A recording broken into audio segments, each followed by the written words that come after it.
And we're back live on Chat Sports. Any given Thursday, Harrison Graham and Chase Sr. and lots of NBA discussion, rumors, news, trades, and much more to get into. Chase, our boy Money Marsh is with us today.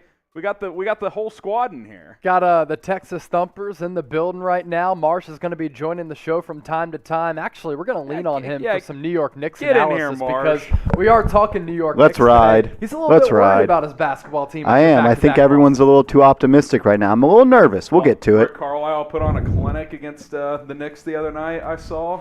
Turner did too. Miles Turner had a career. Dude, he's 7 having threes? a good year. 7 threes? That's a big? Dude, he's always been able to shoot it, man. Yeah.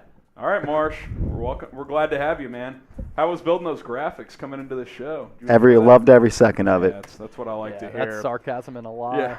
Episode 9 of Any Given Thursday is mostly NBA, but we're also going to talk a little bit of college football. James Franklin, could he leave Penn State? If he does, 10 candidates to replace him. And then, of course, Week 9 picks against the spread in the NFL. But we'll start as we always do. Shout out your city. Let us know where you guys are watching from. And then we'll get on into this thing. So we'll get some shout-outs going.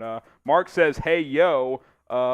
Thursday night for the boys from Tom Downey's burner account. Hey, he's always Thirsty Thursday. We're ready to get it. Yeah, I had to lay off the sauce this week. It's been a long one. I went on a 3-day bender, and I was hurting all week. That just goes to show you I'm getting really old, I caught you at the beginning of that bender on Friday night. No, it was at the end.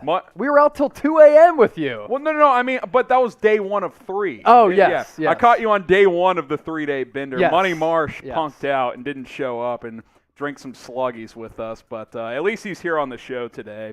L2 Cloud says the UK. Tom Downey's burners in Luke Baltimore. Byrne, listening from Sydney, Australia. I got fam in Melbourne. That's awesome, man. Rashard Lee's in Dallas. OKC from Colin.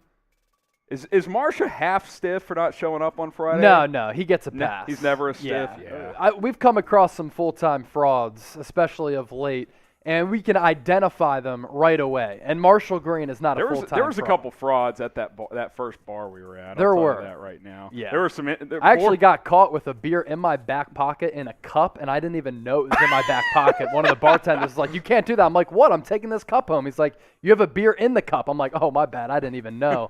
That's how you know it was a bender right there. Shout out your city, OKC from Colin, San Francisco from Denzel. Yeah, it was good to meet some of your crew, man. Had some of the folks from the East Coast come down. They said Harrison Graham's a real one. They said I was a real one? Yeah. Well, that's good to know. I appreciate that. Who will win the NBA title this year? Let us know.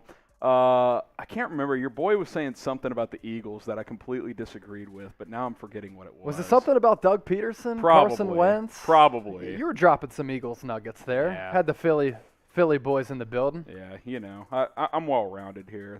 That's why we do this show. You're not a one-way stuff. No, never. Well, let's see. Who do you think's winning the title? We're early into this thing. What, 8-10 games in for most teams? Who have I been most impressed by? Yeah, the if Golden you had to State pick Warriors. today. By far, Golden State Warriors. Right. And that's without Klay Thompson, who was on the floor in full uniform, warming up prior to that thumping of the Charlotte Hornets last night. I got to go Golden State. I think they've been the most well-rounded team so far, and it's not even close, really. Oh, it's a big deal. Charlotte from Mark. Okay. Warriors from Denzel. Cavs, baby, from our loyal fan, Tom Downey's burner account. L2 is shouting out my name for some reason. I appreciate that, L2. Bronze Ben Simmons says Lakers. Mavs win on the back of MVP Luka. Mavs got a long way to go.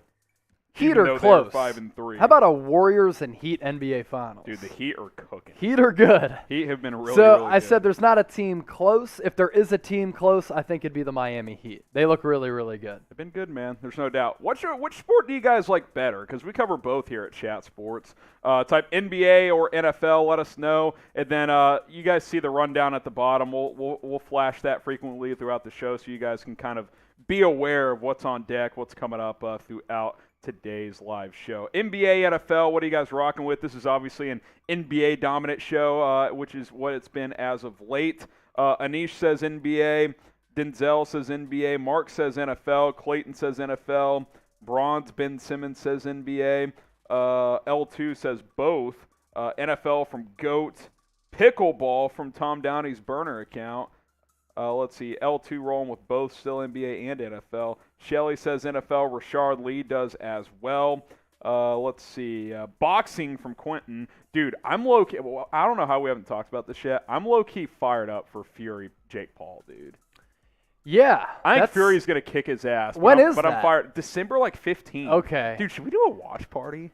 Maybe. I think it'd be kind of fun, watching dude. those fights, they are entertaining. And I think that a lot of people don't give Paul enough credit for actually being a pretty good boxer. He's a great amateur boxer. But I'm not sure he's going to hold up against elite competition. Tommy Fury's a real boxer. Yeah. He's a real boxer, so we'll see. Could you see Paul punking out before the fight? No, I don't think he's a fraud. So? You don't think he'll be a fraud? No. We'll see. No. We'll see. World Series of dice throwing. All right, we're off the rails here. All right, we'll answer your questions throughout the show. If you guys use hashtag NBA, or of course if you super chat. Super chats are always welcome. They're also always appreciated. They help us grow here at Chat Sports, so we would greatly appreciate it. Just like L2 Cloud is doing. He says DeMar DeRozan for MVP. Chase, I don't know if you've seen DeMar's numbers.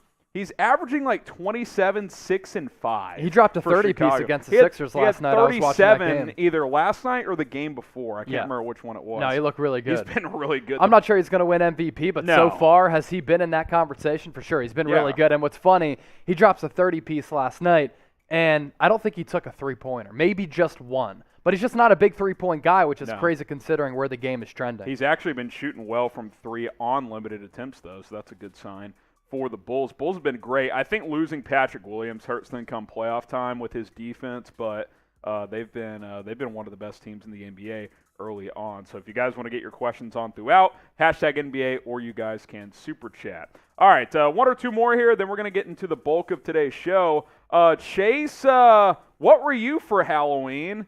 And I saw you and your squad had a good time Saturday night. I'll pull up a picture here. So me and the crew, I had some people in town from Pennsylvania, and shout out to the crew because we had a hell of a weekend. And we didn't really plan on doing anything Halloween-wise because everybody was traveling via plane. Kind of hard to pack a bunch of costumes. So what I did was on Thursday night, actually after AGT, went to the Halloween store in downtown Dallas. It was a nightmare. I had to wait in a line of 20, 30 people to get in there. And then there was nothing on the rack or nothing on the walls. So I ended up picking up these masks right here.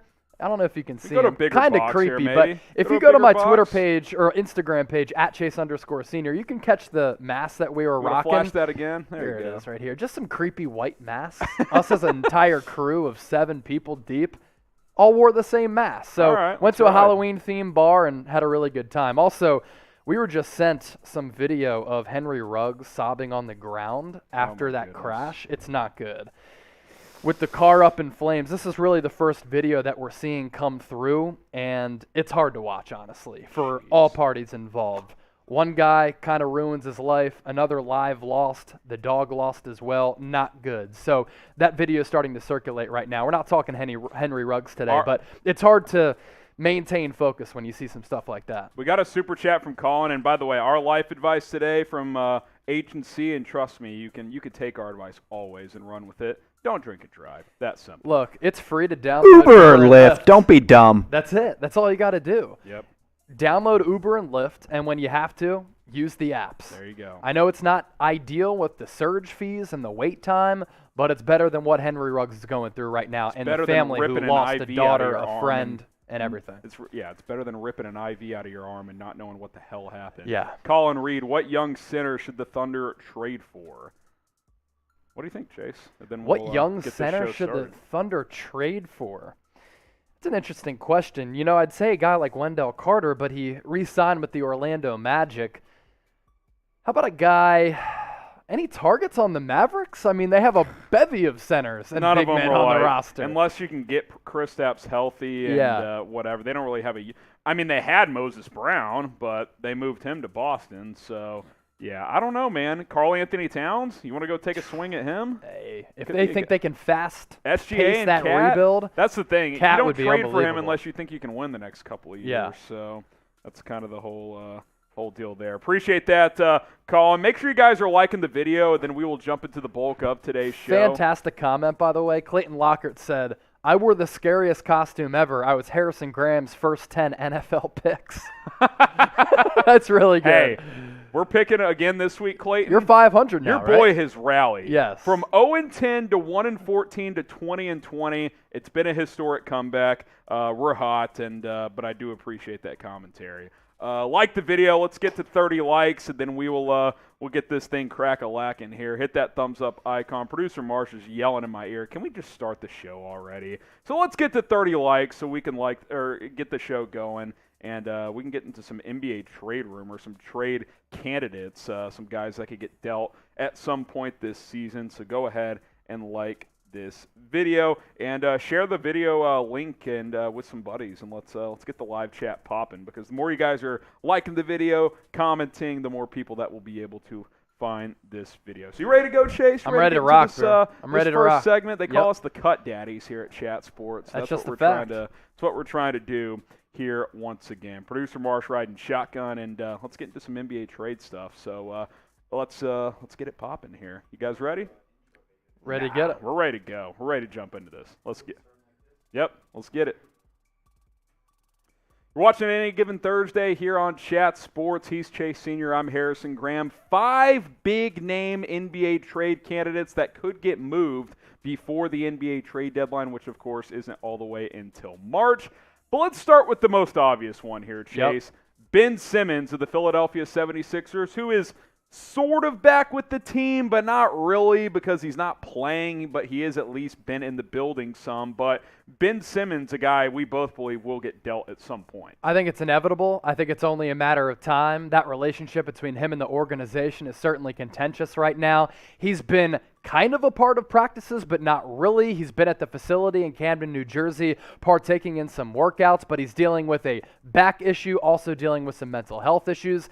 And during this time, he's with the team, but kind of away from it. And look, Daryl Morey is not going to budge when it comes to these Ben Simmons trade discussions, Harrison. He wants an all-star player back. And I think he's going to look at the landscape, canvass it over the next couple of weeks, maybe even months, to see which trade candidates are out there. And he's going to try to leverage another team into giving up an all-star for Ben Simmons. And I think Simmons is worth an NBA all-star caliber player. We're talking about a guy who's made it to 3 NBA all-star games, back-to-back first-team all-defender, and he has a couple of elite traits: size, athleticism, passing ability out in the open floor. Everybody loves to rip him for his inability and unwillingness to shoot the rock, but he does a bunch of things well. I'd make the argument he's the best defender in the league, and nowadays when offenses are going crazy, putting the biscuit in the basket, you need a lockdown defender. Ben Simmons is that. So I think he's going to get traded at some point.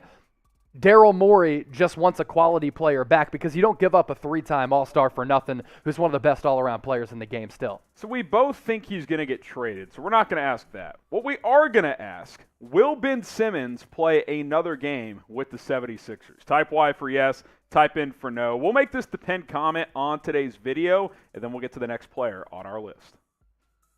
All right, number 2, NBA trade candidates, some big-name guys here. Kyrie Irving, Chase, and I think this one's a little bit more of a tricky situation because obviously Kyrie has not played this year. He remains out as the Brooklyn Nets don't want to play him as a part-time player, and due to the New York City local mandates, he cannot play in home games right now due to his unvaccinated status, so they've decided not to play him. Obviously, Irving is a hell of a talent. We all know that. We all think that he would help the Nets tremendously. They have actually acknowledged that time and time again here. But the reality is, does the team really want him? Does the team really want the drama of Kyrie Irving? The vaccination thing isn't really the main part of his drama. Yeah, it's a big part currently, but he got ran out of Boston because he did not mesh with the young guys very well. He missed several games last season because of, whatever personal issues he was dealing with. And I get it. We all have stuff that pops up and we have to take a day off of work. I get all that, but it happened a lot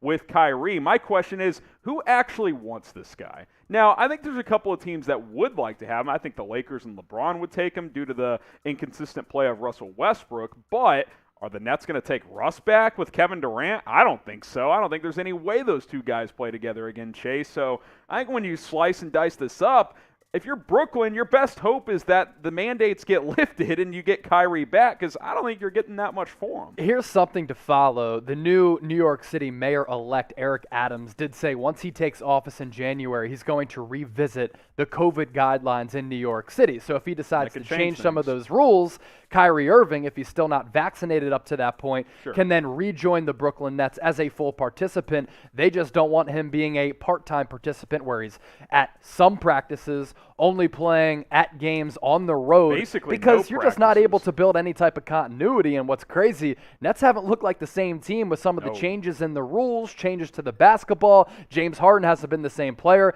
They look like they need Kyrie Irving or at least another third piece to join alongside KD as well as James Harden. Yeah, I totally agree with that entire sentiment, because it's been it's just been a weird start to the season for a lot of teams, not just the Brooklyn Nets.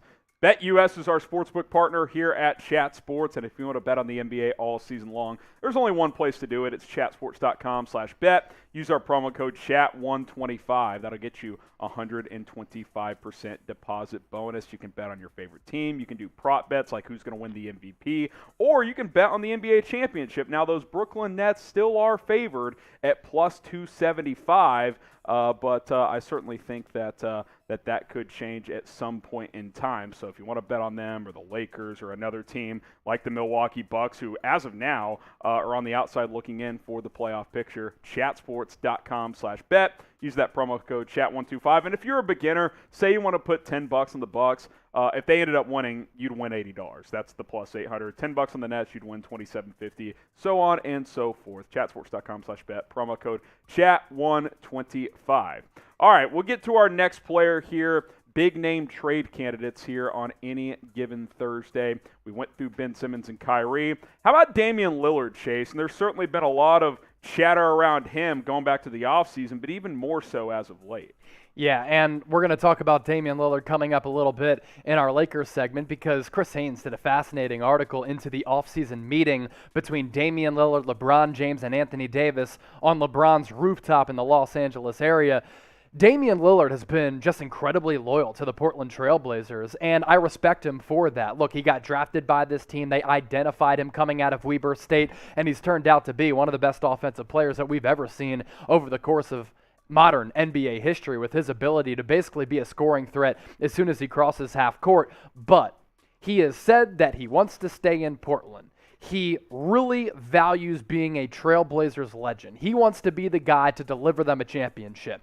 But the Blazers aren't off to the greatest start. He's also gotten off to a good start with head coach Chauncey Billups. But if the Blazers start to free fall, Damian Lillard spoke out about his frustrations during the offseason because of the lack of postseason success that the Blazers have had really throughout his entire tenure, with the exception of making it to the Western Conference Finals back in 2018. He wants to win. That's the lone notch that's missing from his resume. And if they get off to a bad start, I could easily see Damian Lillard saying, look, I've been loyal to Portland for so long. I know that I have dozens of friends and family members who have moved to the city, but I need to win, and I want out. And the best chance for me to win a championship is not here. Please deal me. It allows you guys to reboot and rebuild. I won't even spin it anymore, Chase. It's never going to happen in Portland. He will not win a title there because star players don't want to go to Portland, Oregon. They just don't. It sounds crappy. LeBron was able to, get it done in Cleveland, but that's because they were able to draft Kyrie Irving. They were able to trade for Kevin Love. Dame's not going to get a Kevin Durant to Portland. He's not going to get a Steph Curry to Portland to join up with him. It's just not going to happen. His best chance was over time, like Golden State did, to draft these superstars and have them evolve. It's very hard to do that. I mean, let's be honest. The Warriors got lucky by hitting on 3 straight draft picks, basically. It's not going to happen for Dame in Portland. So he's got to decide long term. Does he want to be this loyal guy that never leaves and he's a one-team guy? That's very admirable. Or does he want a title? If he wants to win a title, it's not going to be with the Portland Trail Blazers. That's just my 2 cents on it. Obviously, we'll have to wait and see what happens over time. Subscribe to us here at Chat Sports, youtube.com/ChatSportsTV. If you want daily, free, 100% free NBA videos throughout the season, we will continue to have you guys covered. Tons of NFL videos as well. youtube.com/ChatSportsTV. Do not miss any of our coverage here on Chat Sports. All right, next up is Bradley Beal.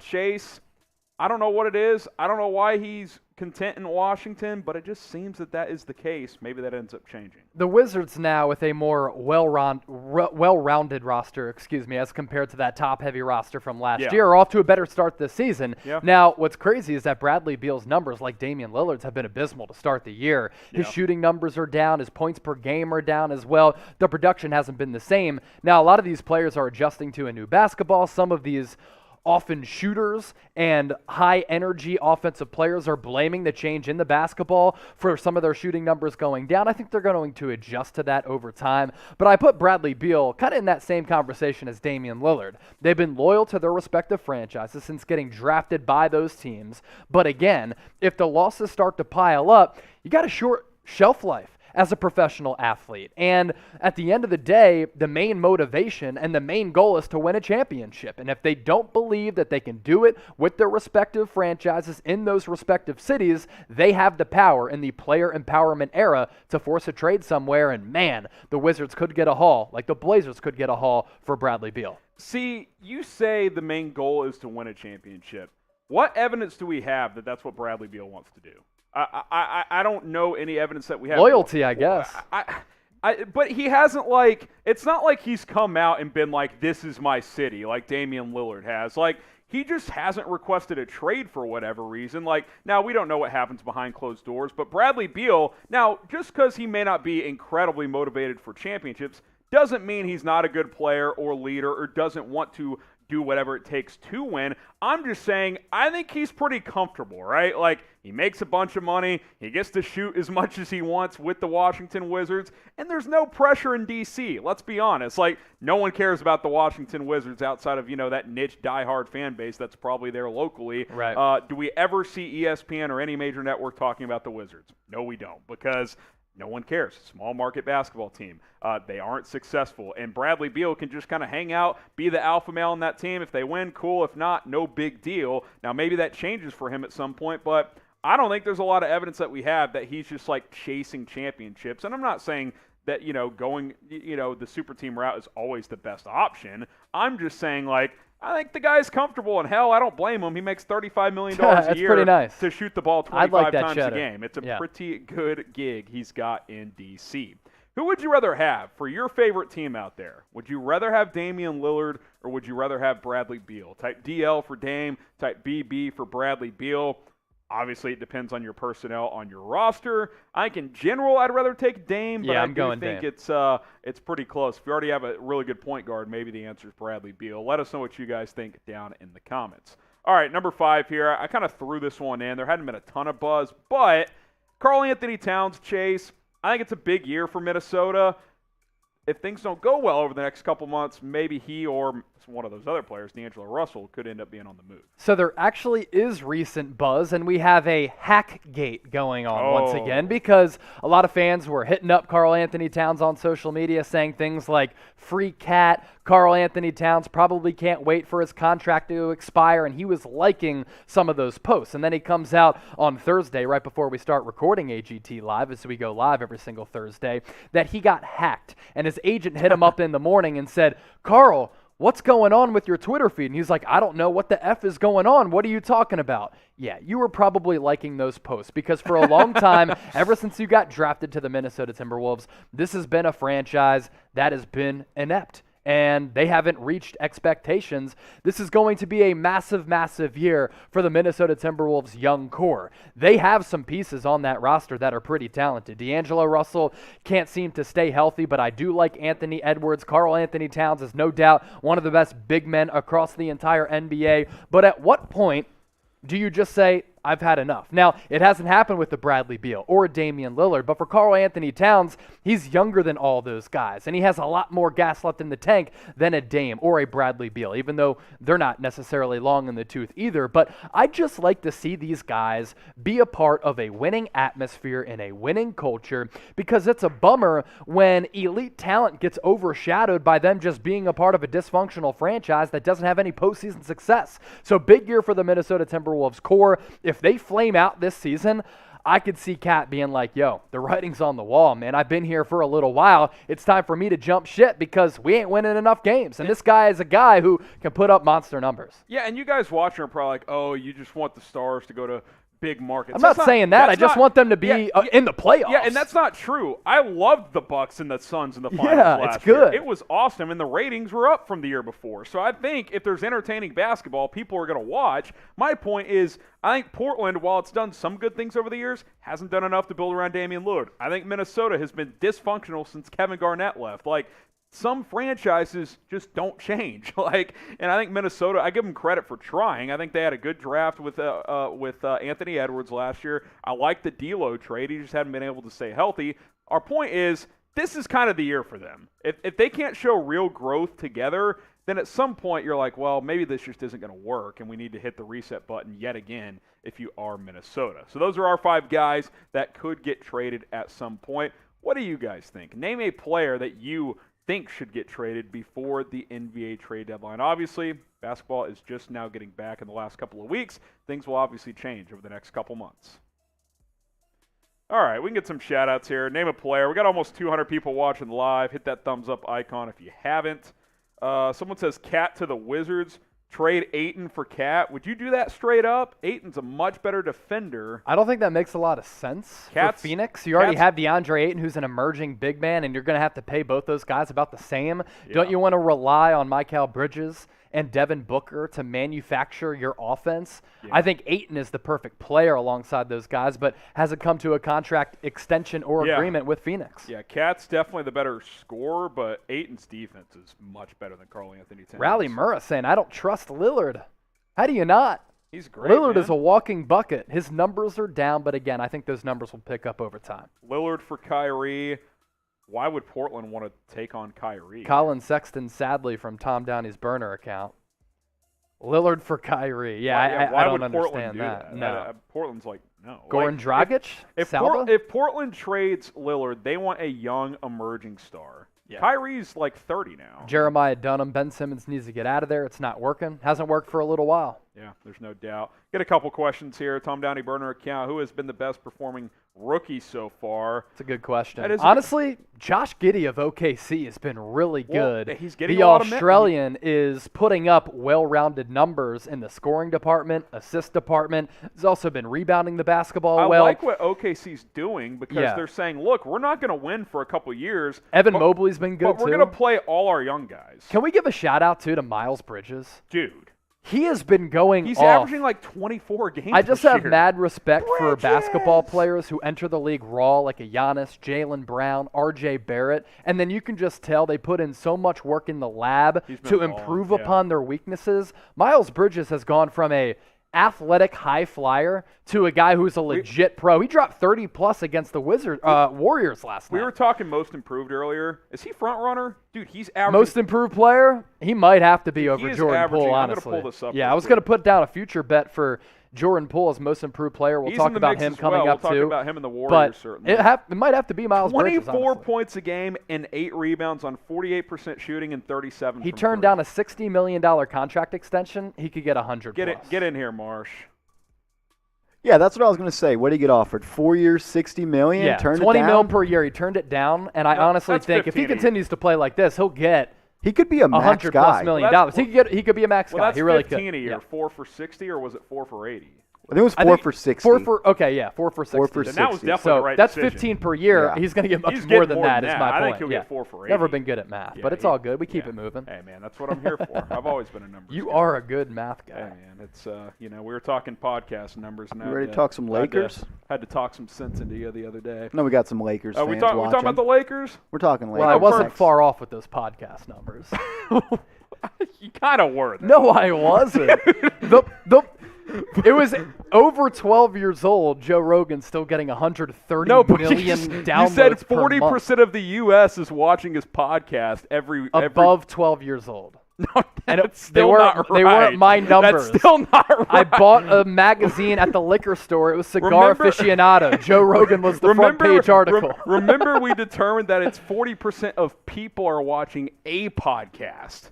That makes way more sense when you think about it. Yeah, well, I did preface it by saying, I know the numbers aren't exact, but Yeah, you keep me in check. I appreciate it. Hey, you keep me in check in other areas. I keep you in check with 1-2 punch. Numbers. Hey, that's what we do. What does here. Hannah call us? So I don't know. The bromance? Yeah, that what bromance. It was? Yeah, that was it. That's why we got each other's Or the back. Texas. And that's why Marsh is thumping with us today as well. The Texas Humpers. Any given Thursday, Harrison and Chase with you. Let's talk some Lakers hoops here on Chat Sports, and join us live on Chat Sports every single Thursday at either 5 Eastern, 4 Eastern. Who knows? We'll be live. Just join us and mark your calendars. Chase, purple and gold, a bit of an up and down start. It's been a roller coaster around Russell Westbrook as well. Let's talk a little LeBron James off the jump here. Dave McMenamin has an update. He will not play against the Oklahoma City Thunder. Yeah, he's out for tonight's game as we record this on any given Thursday against OKC with an abdominal strain. He suffered that earlier in the week against the Houston Rockets. And the Lakers are taking an approach, as they should be, that's a precautious approach, because if you're without LeBron James for an extended period of time, your season quickly might unravel and go down the tubes. Here's what Dave McMenamin had to say about LeBron's injury. While no timeline for his return has been provided by the Lakers, a source familiar with the injury told ESPN that the team's medical staff, quote, wants to take their time with James's recovery.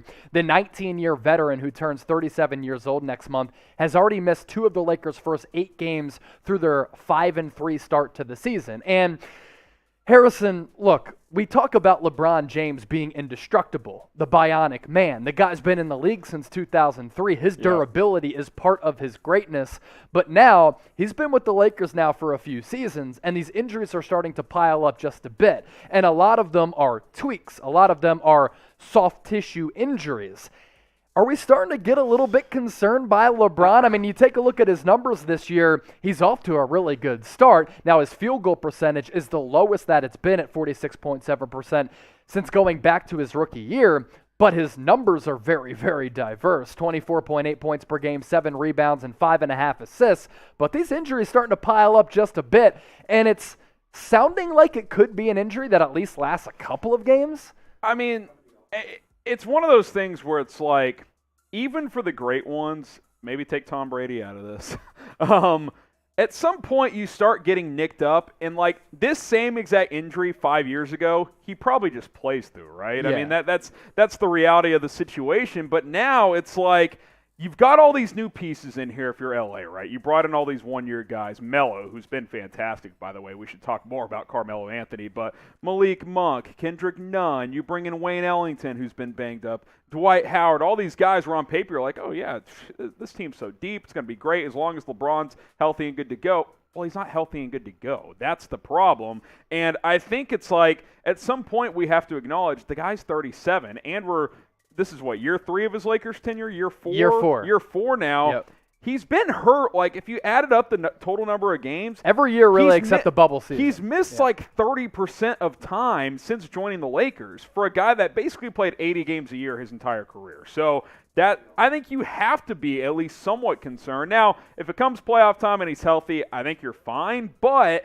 you need these chemistry reps is what I'll call them, because they didn't have that against the Suns. Yeah, and there's so many pieces as well now. As the injury you issues. Can't just turn it on in the playoffs with guys that haven't played together. So I am going to type my one for yes. I'm not incredibly concerned, but I think we'd be naive to not be at least a little bit concerned. So type 1 for yes, type 2 for no. Are you guys concerned about the aging and the injuries starting to pile up? Now to a pretty fascinating article put together by Chris Haynes of Yahoo Sports about a conversation that took place over the summer during the NBA offseason between LeBron James, Damian Lillard, as well as Anthony Davis on the rooftop of James's mansion in the Los Angeles area. So we're going to kind of run through this article and give you some of our thoughts, opinions, and takes about some of these Damian Lillard trade rumors that were really circulating throughout the NBA offseason. So let's first set the foundation here for what happened during that chat and how it came together. So Damian Lillard over the offseason was in the Los Angeles area to shoot a music video. By the way, he's a really good rapper. He's got bars for days. And he ran into LeBron James at the Los Angeles Sparks WNBA game. While at that game, him and LeBron James are talking because that was around the time of Space Jam 2 coming out. Damian Lillard was one of his co-stars in that movie, and LeBron said, yo, Dame, pull up to the crib. So Dame got into an Uber, went to LeBron James's house, and they talked about some of the offseason plans. If you remember at this time, there were so many rumors about Damian Lillard potentially asking for a trade to send him away from Portland because they haven't had a lot of deep postseason success. Here's what Chris Haynes has to say about Dame meeting up with LeBron. The 6'3" guard called an Uber from his hotel to James's house. After security, not LeBron James, opened the gate for the vehicle to enter the property, Lillard was met at the door by a house staffer who escorted him through the living room and into the elevator. The destination was the rooftop. This is good journalism stuff right here.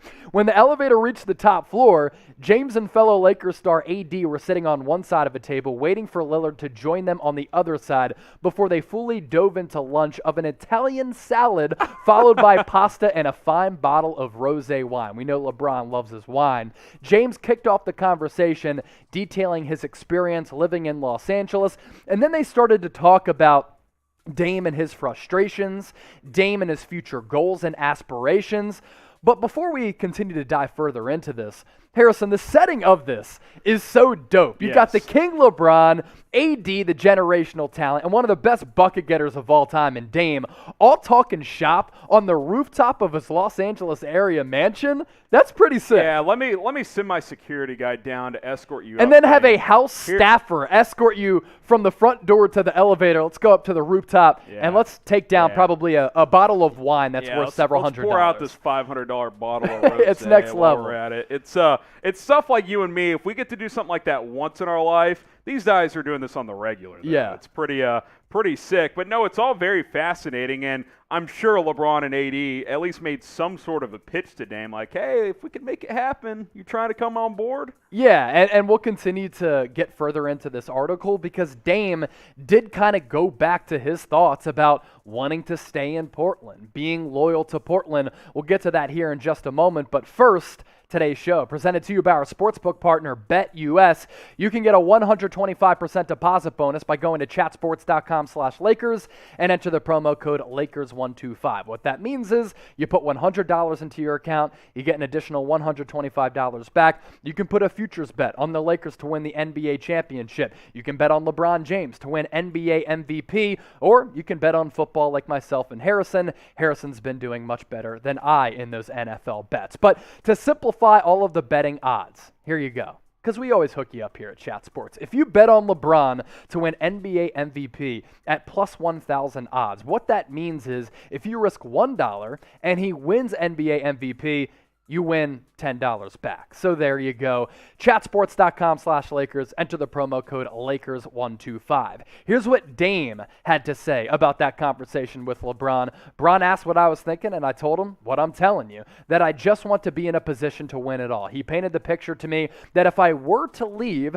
the situation could look like this. He didn't tell me to come to LA directly, and he didn't say anything to me that I didn't already know other than what it could look like. I told him, I know if I were to play with y'all, which is really interesting, I know it would work because of my skill set and who I am and who they are. I was just saying, I don't know if this is the route, joining a super team, I wanted to go. And that was pretty much how the conversation went. His loyalty, Harrison, to Portland, it honestly is something to behold. Yeah, I mean, look, it's something we talked about all offseason, right? It's like we admire the loyalty. Like, no one's going to think you're not loyal if you leave at this point because you've given it so much time and so many opportunities in Portland.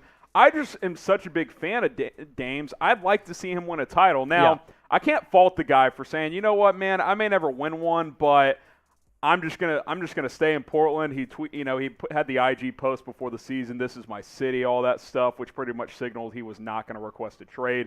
And of course, we heard all the stories. He talked with Chauncey Billups, and Billups kind of sold him on his vision and all that stuff. But man, I would love to see this guy team up with a real co-superstar. And that's no disrespect to CJ. He's a great player, but he's more of a number 3 if we're being completely honest. And I've said it time and time again, I just do not believe that if he stays in Portland, he will win a championship. Especially with LeBron getting so old. We talked about his injuries just moments ago. To have a guy with a usage rate of Damian Lillard pairing up with LeBron would be fascinating to me. Now, from a salary cap perspective, we talked about a potential Anthony Davis for Damian Lillard trade over the offseason.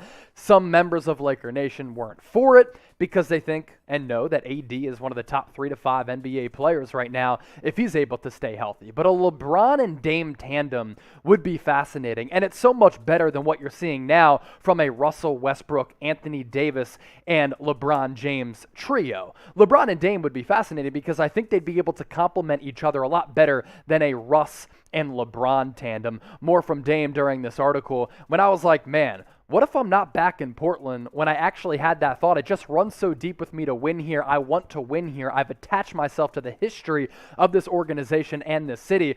Just in thinking about how long it's been since they've won a championship, I want to be part of that coming to an end. I want people to say, when Dame came through here, he rode all the way out for us through the good and the bad. He was ready to sink with the ship. But man, I just can't stop envisioning Damian Lillard as well as LeBron James playing together. And I do think that a Damian Lillard trade, as we get closer and closer to the NBA trade deadline, yes, the NBA season just began, that a Dame trade could still be in play if the Trailblazers just flame out. And they just lost to a Sixers team the other night that was without Joel Embiid, Danny Green, Tobias Harris, and of course Ben Simmons. And the Blazers were at full strength with Nurkic, Dame, and CJ McCollum. That's not a good look. Not a good look at all. When you start to think of a potential Dame fit in LA, and look, when you read those quotes, you're like, okay, this guy isn't leaving. But I was taught at a young age, sports are fluid. What's true today may not be true tomorrow. Things can always change in life, but especially in sports. What if they're 15 games below 500 in March, and you're like, okay, not only are we not competitive this year, we're not close to competing for a championship here in Portland. Maybe things change by that point, because I think that you would have to consider it at some point if you're literally like, it just isn't going to happen here. And the question would be for the Lakers, because I don't think Portland would take Russell Westbrook. Would you be willing to do it if that meant moving Anthony Davis? That's what it comes down to. That's what equal it would probably salaries, come down to. both elite players, and if the Blazers were to trade away Damian Lillard, they'd want a franchise pillar back. Russ. But by the sounds of the meeting, it doesn't seem like it's going to happen. But hey, we can always speculate and wish that things come true. Something that does happen is we continue to bring you videos here on the Lakers Report, youtube.com/Lakers Report, the latest news, rumors. We'll keep you guys up to date all season long with everything happening within the purple and gold. And hey, I promise you this, if the Lakers trade for Dame, hell, we'll probably be going live here on the Lakers Report. So go ahead and subscribe and don't miss any of it. Who will win the NBA title this year? Maybe it'll be the Lakers. Maybe it'll be a different team. Let us know in the chat, and we'll give some shout-outs to you guys as well. Who's going to win the NBA championship? Some stuff coming up. We've got the latest on the Dallas Mavericks, the 76ers, the Warriors, the Knicks. A lot more NBA coverage to come. While we get some shout-outs going, Chase, I'm going to get to the super chat here. Shout-out Silas. Celtics need to trade Tatum to Sacramento for Davion Mitchell, Tyrese Halliburton, Marvis Bagley, and Damian Jones. Mitchell and Halliburton is a pretty decent haul. That is a nice little haul there. Bagley, I still think, is a guy with potential. Take another chance on Bagley? I think you'd have to throw at least another first-round pick in there, though. Yeah, maybe even a couple picks. That's how highly I think of Jaylen Brown. I think he's one of the best two-way players in the NBA. You know, you're getting 2 first-round draft picks in the last 2 years that have played well. Halliburton was good last year. He's been fine so far this year. I love Davion Mitchell. I don't know what his ceiling is, but he's an excellent defender. You know, Bagley, he's probably not worth a pure first-round pick at this point, but he's still a guy who I think has some potential. I mean, would you do those 3 guys in 2 firsts for Tatum? Would you take that if you're Boston? If I'm Boston, I think Jayson Tatum, who, again, we'll talk about here in just a few moments, is a generational talent. And if I'm running an organization, I'm not getting rid of a generational talent. Now, I love Davion Mitchell. I really like Tyrese Halliburton, but is that enough for a JT who's still under the age of 25? I do not think so. Some shout-outs here. Denzel says the Warriors. Anish says the Nets. We got a Lakers in there from Clayton. Bulls from L2 Cloud. Let's get Martian here. Yeah, get Martian here. Do you think the Celtics could run into a problem like the Blazers where it's just 2 guys, it's their team, they're very similar, and it's just not enough? My hot take is Jaylen Brown's the alpha on that team. That is Jaylen Brown's team. It's not Tatum's. Wow. Oh, man. Okay. See, I see alpha in Tatum. I do also too. see alpha in Jaylen Brown. And I'm not sure if both of them are going to work long term because are they going to relinquish the alpha dog mentality? So if you're picking today, you got to keep one. You're keeping Brown? I think Tatum has the higher ceiling. I think Brown is better now. So I would.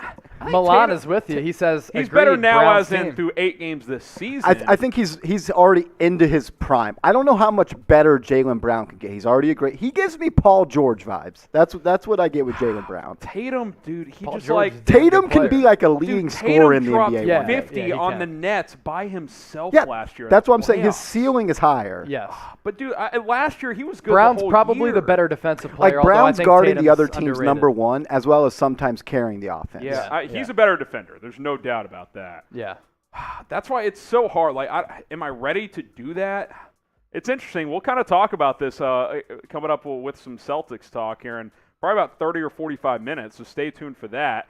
We do got to jump into some Dallas Mavericks discussion shortly, but the Celtics thing is very, very interesting because there's been some speculation, should they split those two guys up? And I do like the mention from Marsh there, Chase, that it is very Lillard and McCollum vibes, different position guys, obviously, but... So this is what the Golden State Warriors and their imprint had on the league, as well as their impact, is that everybody tried to pair two shooters together or two guards together, now two wings together. Now, shout out to the Celtics for fleecing the Sixers in trading back and still getting Tatum and also identifying Jaylen Brown out of Cal. That's really good player development and player identification. Yep. But sometimes you need complementary pieces that aren't at the same position, and that's the problem a lot of franchises have run into over time. One more super chat, and then Silas again. Or is it the same one? It is, but it hasn't. Oh, Okay, I see it coming in. I see it, Silas. Yeah, Tatum is allergic to attacking the basket. Look, I'll be honest. We're less than 10 games into this year. I saw that dude last year on multiple occasions just put the team on his back. Yeah. And that includes getting to the hoop as well. Yeah. So I don't want to be knee-jerky early on this year. I know there's been a little, I don't want to say dysfunction, but a little bit of drama within Boston early on. But new coach, let's at least let a few more games play out. But let's talk about the Mavericks here, coming off another win last night. We'll talk some Mavericks basketball here on any given Thursday. It's Chase Sr. and Harrison Graham. And Chase, it's been kind of a funky 5-3 start to this Mavericks season. Got beat pretty good by the Miami Heat a couple of nights ago, but then rallied back to beat the Spurs. Everybody's been getting thumped by the Heat. By a second night of a back-to-back. Yeah. And yes, we will talk about Kristaps Porzingis in a moment, but how about the Brunson burner, as I'm starting to call him here? Nice. Holy smokes, JB is having a hell of a start to this year. We'll take a look at his game last night in a moment, Chase, but I know you loved him at Villanova. He's kind of breaking out this year. He's having a really good start to his fourth-year campaign. I'm a Philly area guy, and I grew up rooting for all Philadelphia college basketball teams. I went to Temple University, but I grew up a diehard Villanova fan, so I was really invested into this team when they were making consistent runs in the NCAA tournament. Then, of course, those 2 national championships in 3 years really, to me, truly made them a blue blood, and Jalen Brunson was a part of that. You take a look at what he did last night. Now, I'm not saying that Jalen Brunson is going to be this night in and night out, but he certainly has the talent level to have these games from time to time.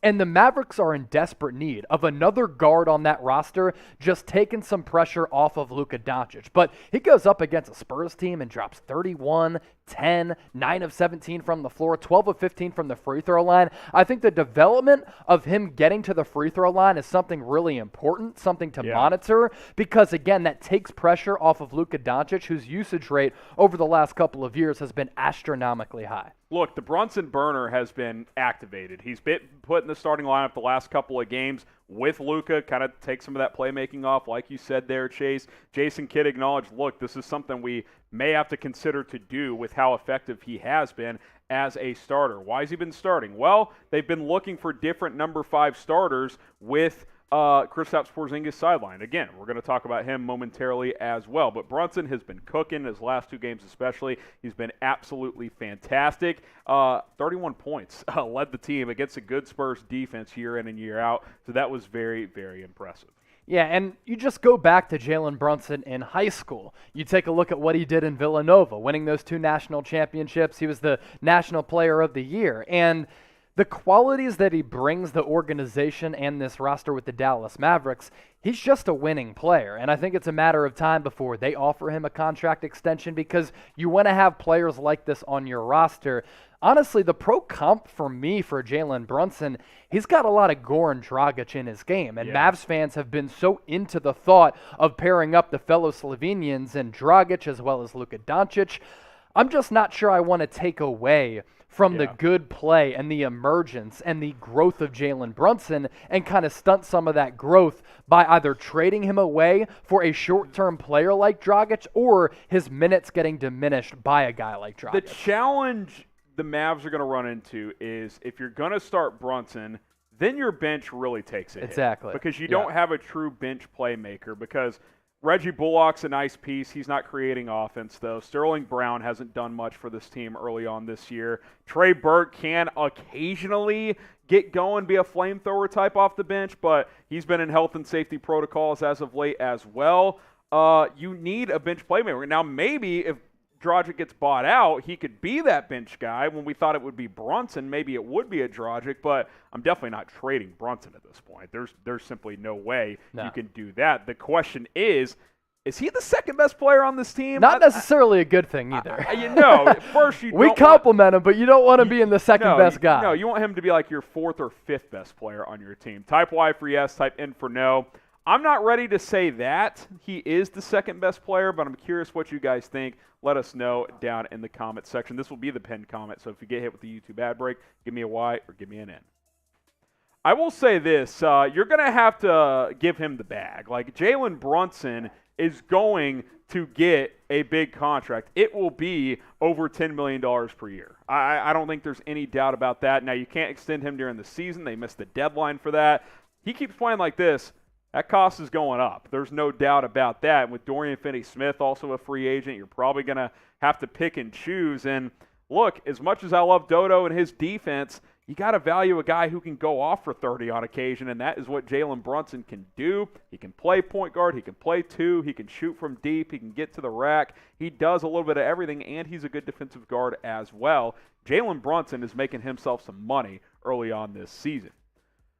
Make sure you guys subscribe to our Mavericks channel, youtube.com/MavsTV. If you want free videos on the Dallas Mavericks, we are the channel for you. Hit that sub button if you're watching live on Chat Sports on Thursday. Go check us out over there, youtube.com/MavsTV, and we'll keep you guys up to date all season long.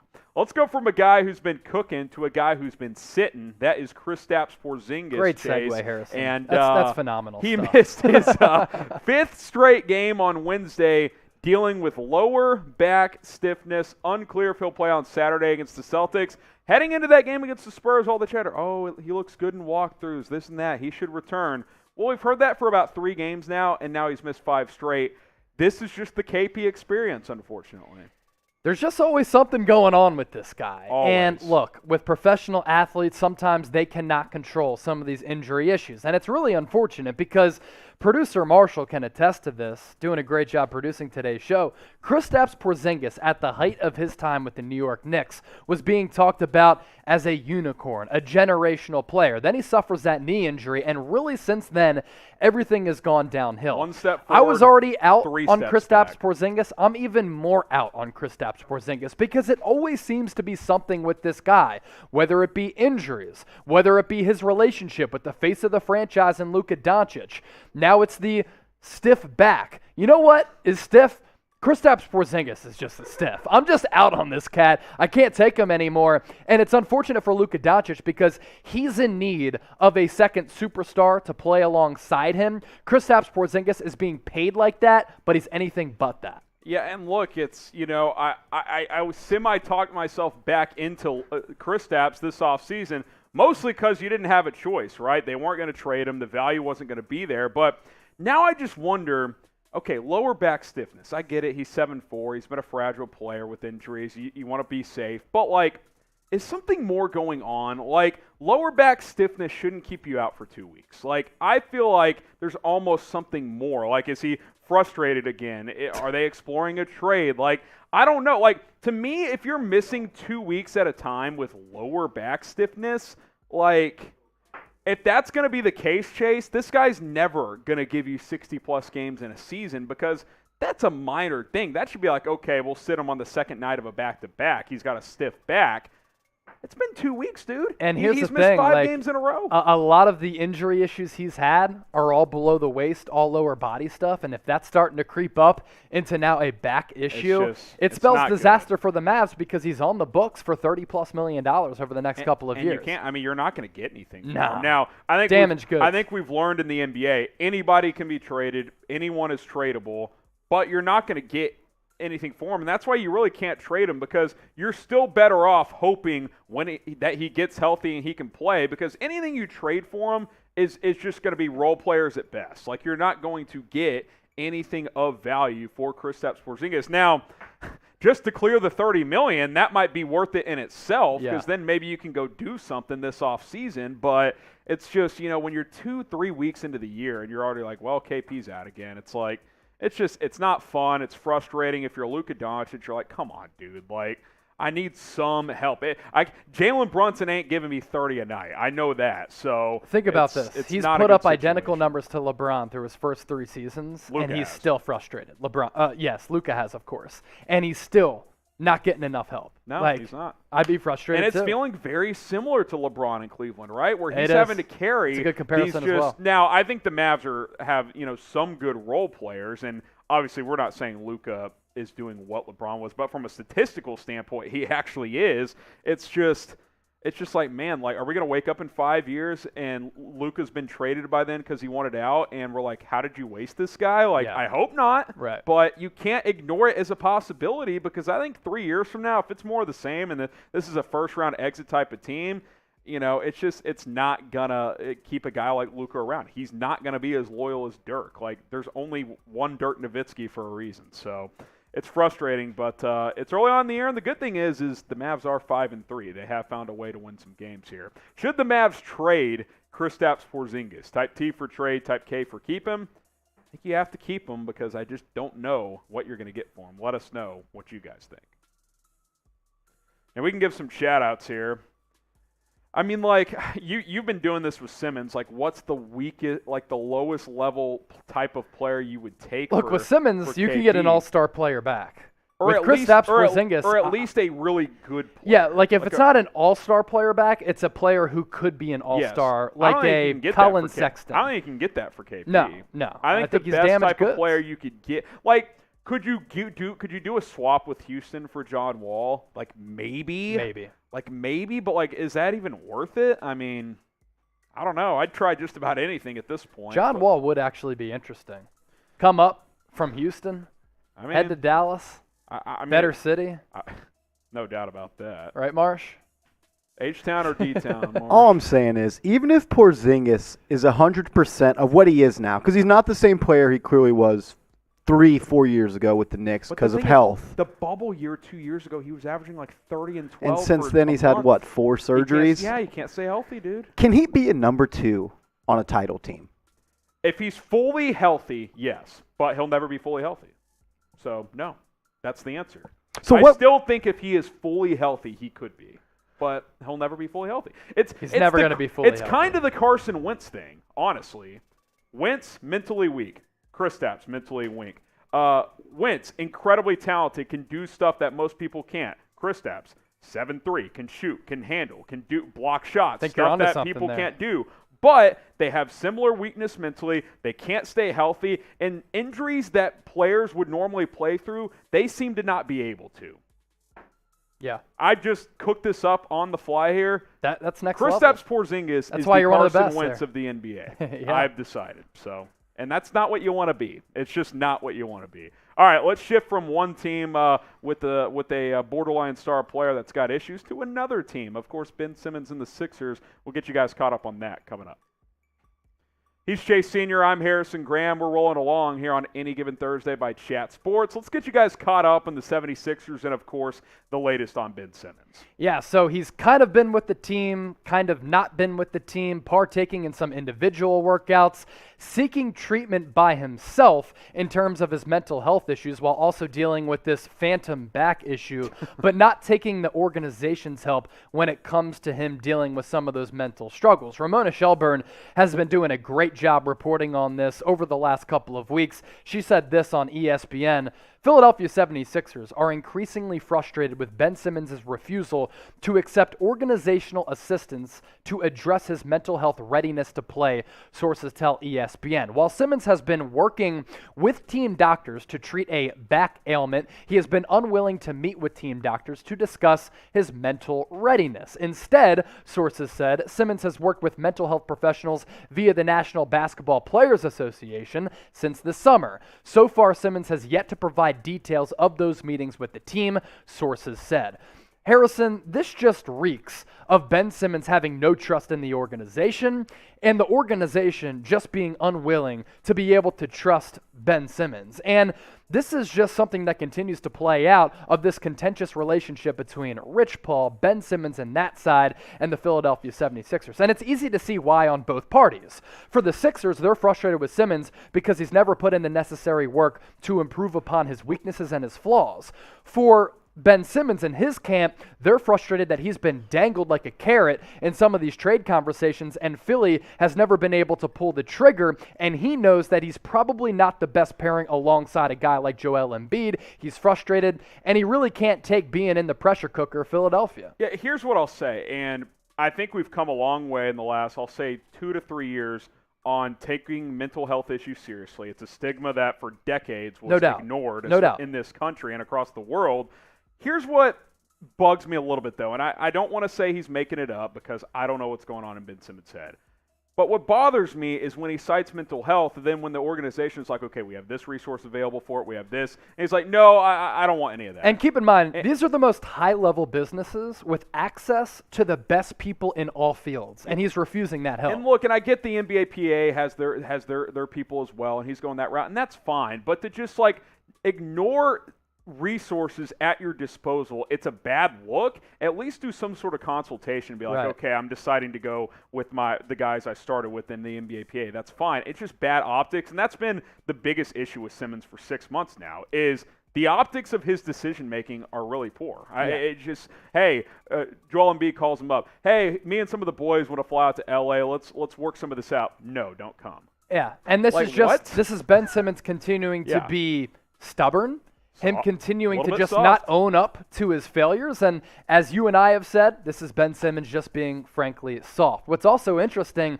is that Daryl Morey, yesterday on Wednesday, as we record this on Any Given Thursday on Thursday, approached Ben Simmons and was like, yo, man, like, we have this help for you. Do you want some of that assistance? And Ben Simmons is like, nah, I'm good.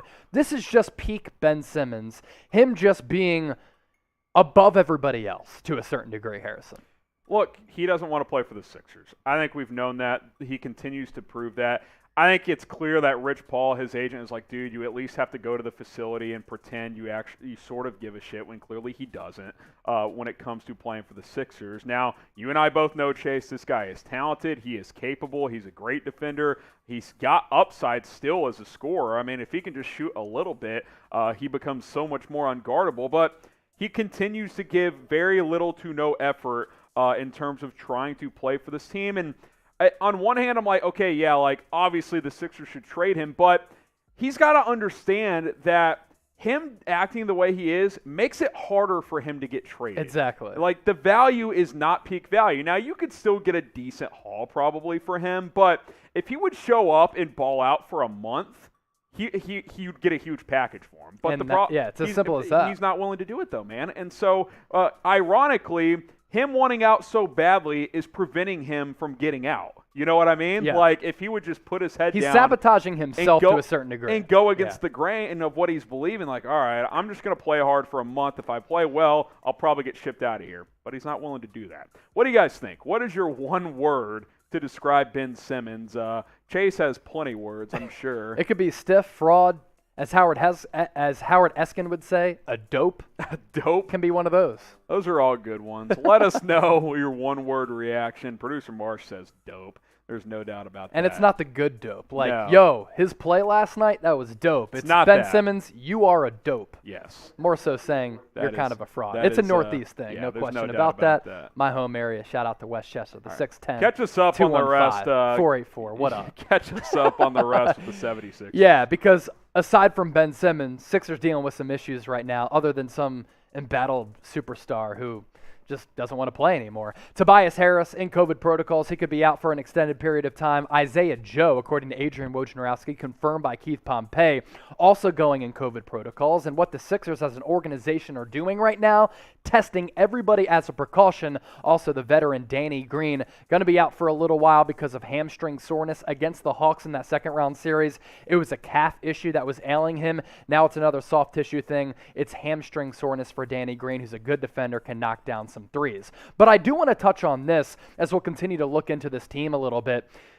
Dealing with the whole Ben Simmons saga, there's so much drama, and it's human nature to kind of fall apart and get distracted by that. But I got to give credit to Doc Rivers, Harrison, because this team is actually playing pretty well and surprising a lot of people. They go out without Joel Embiid, without Tobias Harris, Danny Green, and Ben Simmons, and they beat the Portland Trailblazers, who had Nurkic, Dame, and C.J. McCollum. And then last night up against the Chicago Bulls, a team at full strength as well, when the Sixers are clearly not at full strength without Tobias Harris and some other guys, they rise up to the occasion and beat one of the hottest teams in the Eastern Conference. I have to give credit to Doc Rivers for bringing this team together and not allowing them to just fall apart with all the other outside distractions. Look, they're what, 6-2 as we film this on second place in the East in the all too early Eastern Conference. They don't have Ben Simmons. Joel Embiid's maybe 70%.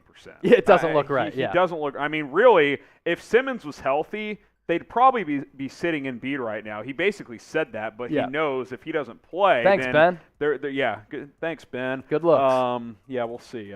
Eventually. But, I mean, look, they're battling. I don't think it's sustainable for 82, especially if Embiid is not going to be healthy. And I think at some point they're going to have to find a 2-week stretch to sit him. I don't know when that's going to be, probably after the Simmons trade, assuming that can happen somewhat soonish. But, I mean, they've surprised me. They're playing hard. I think the Simmons drama has actually kind of motivated some of these other guys. Like, hey, I'm not going to be like that. I'm going to give a little bit more to this team. And, so far they're playing well. I think you would agree that this team can't win a title with Simmons sidelined and not either getting a trade completed for him and Embiid not fully healthy. Yeah. But if they can stay afloat, which was the goal from the beginning, without Simmons, once you get that trade, then maybe you can ramp things up. And I said this in the lead up to the season, that the Sixers were going to be talented enough and deep enough to at least compete and win a lot of games. And I think throughout the first 8 games of the season, you've seen that come to fruition.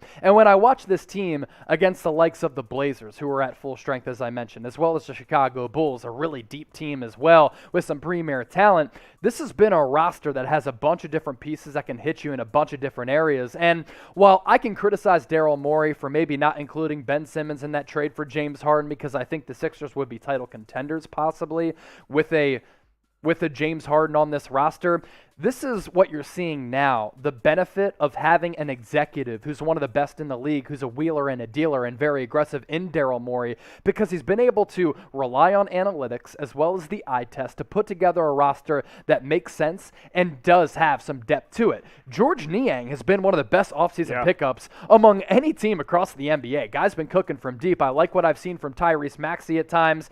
So they just have a deep roster that kind of makes sense and has some semblance of continuity, and in the regular season, that's going to allow you to win and stack up some dubs. Yeah, and we've kind of alluded to this. So now you're thinking, okay, like good start, 6-2, like this team's playing hard, but again, 82-game season. Yeah. How concerned should we be about Joel Embiid, who we got the numbers here for you compared to last year? Points down, rebounds.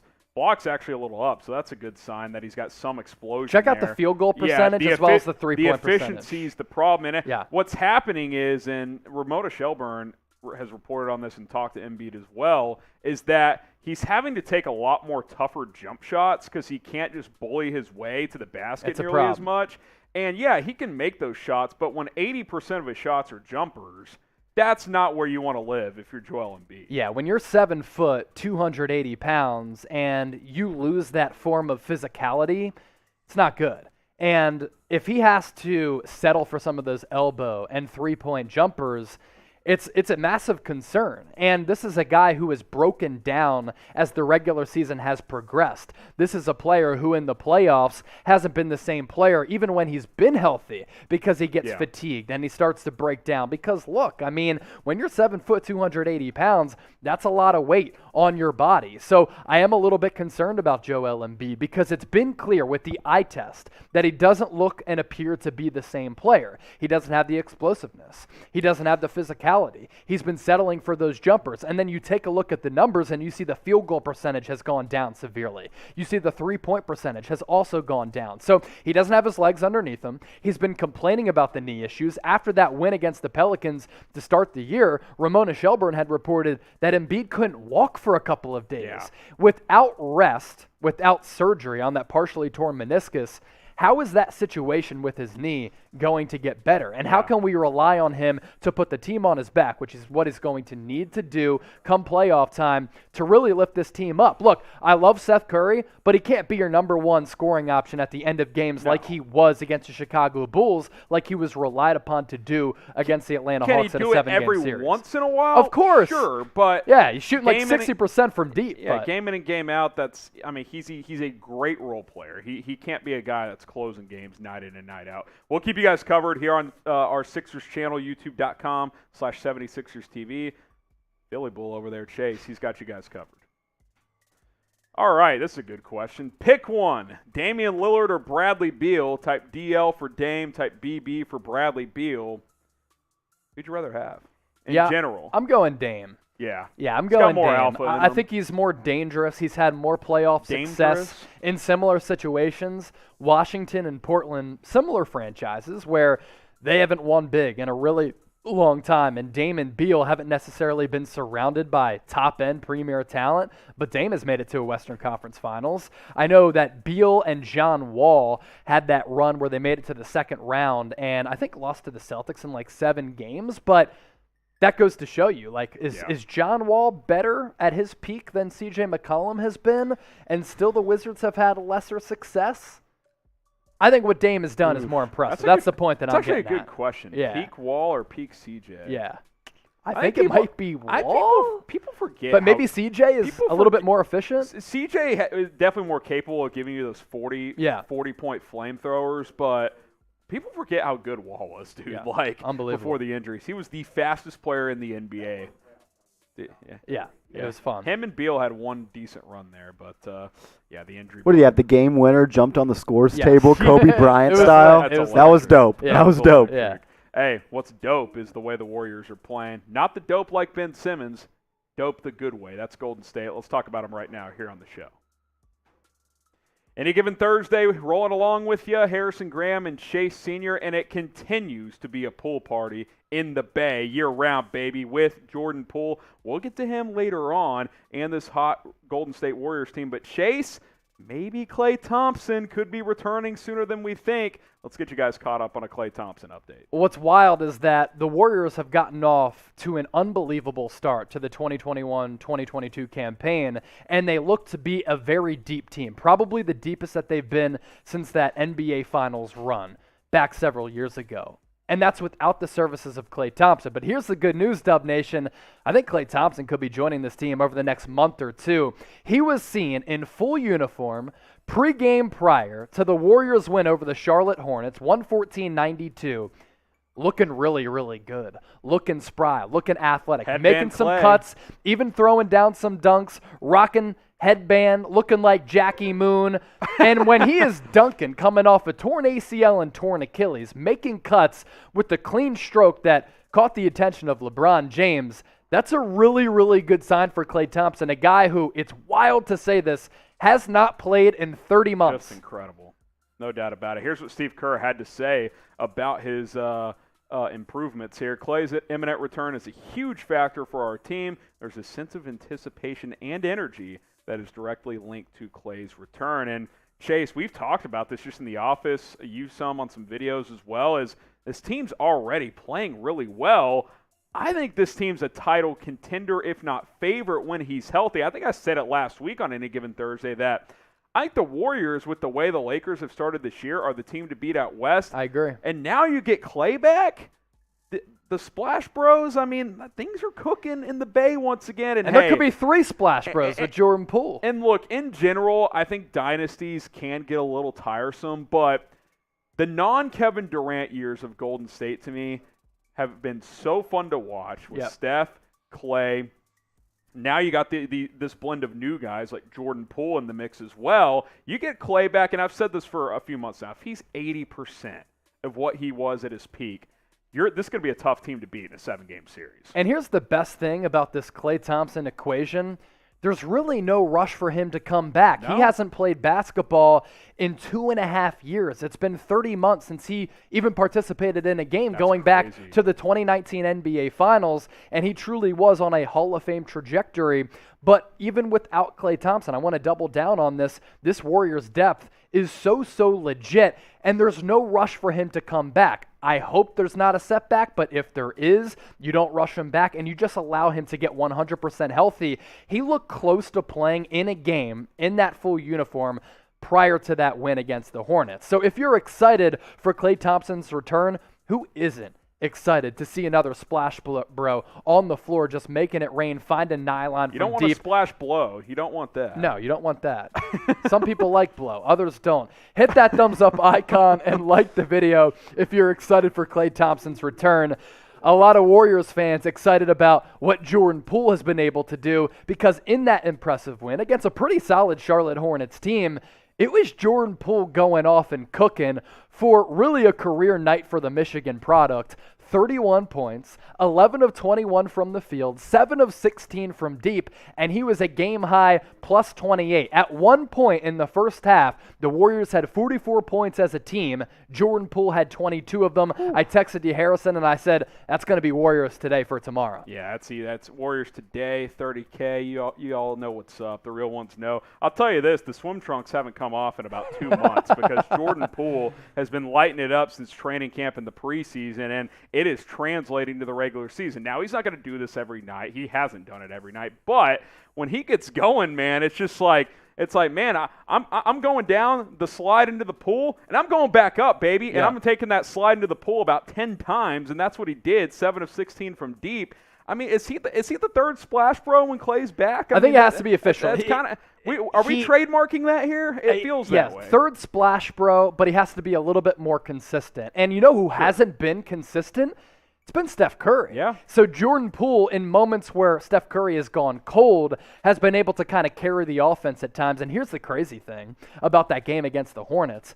Jordan Poole was so hot, white hot, sizzling hot, that he was getting trapped and double-teamed while Steph Curry was on the floor, which really is crazy. Here's what Jordan Poole had to say about his breakout game after the fact. We play 82 games. There's going to be some nights when they don't go in. That's what I have to learn as a shooter very early on, especially being with Steph and Clay. There's some nights when they will just not go in, and then you get back to your regular scheduled programming. Last night was the regularly scheduled programming and the preseason Poole that got a lot of people excited about his emergence. Look, when it's a whirlpool for Steph and things aren't going as well, just give it to the pool party, man. Bang, bang. That's how this thing goes. But it's been fun to watch. Imagine once Steph gets cooking, where this team can go, and imagine even more once Clay gets back and James Wiseman gets into the fold. The potential of this team, because they can play defense too. Yes. That's the thing. And by the way, some people in the comment section asking about James Wiseman being cleared for practice. So that's another addition to this already deep team that has Moses Moody and Jonathan Kuminga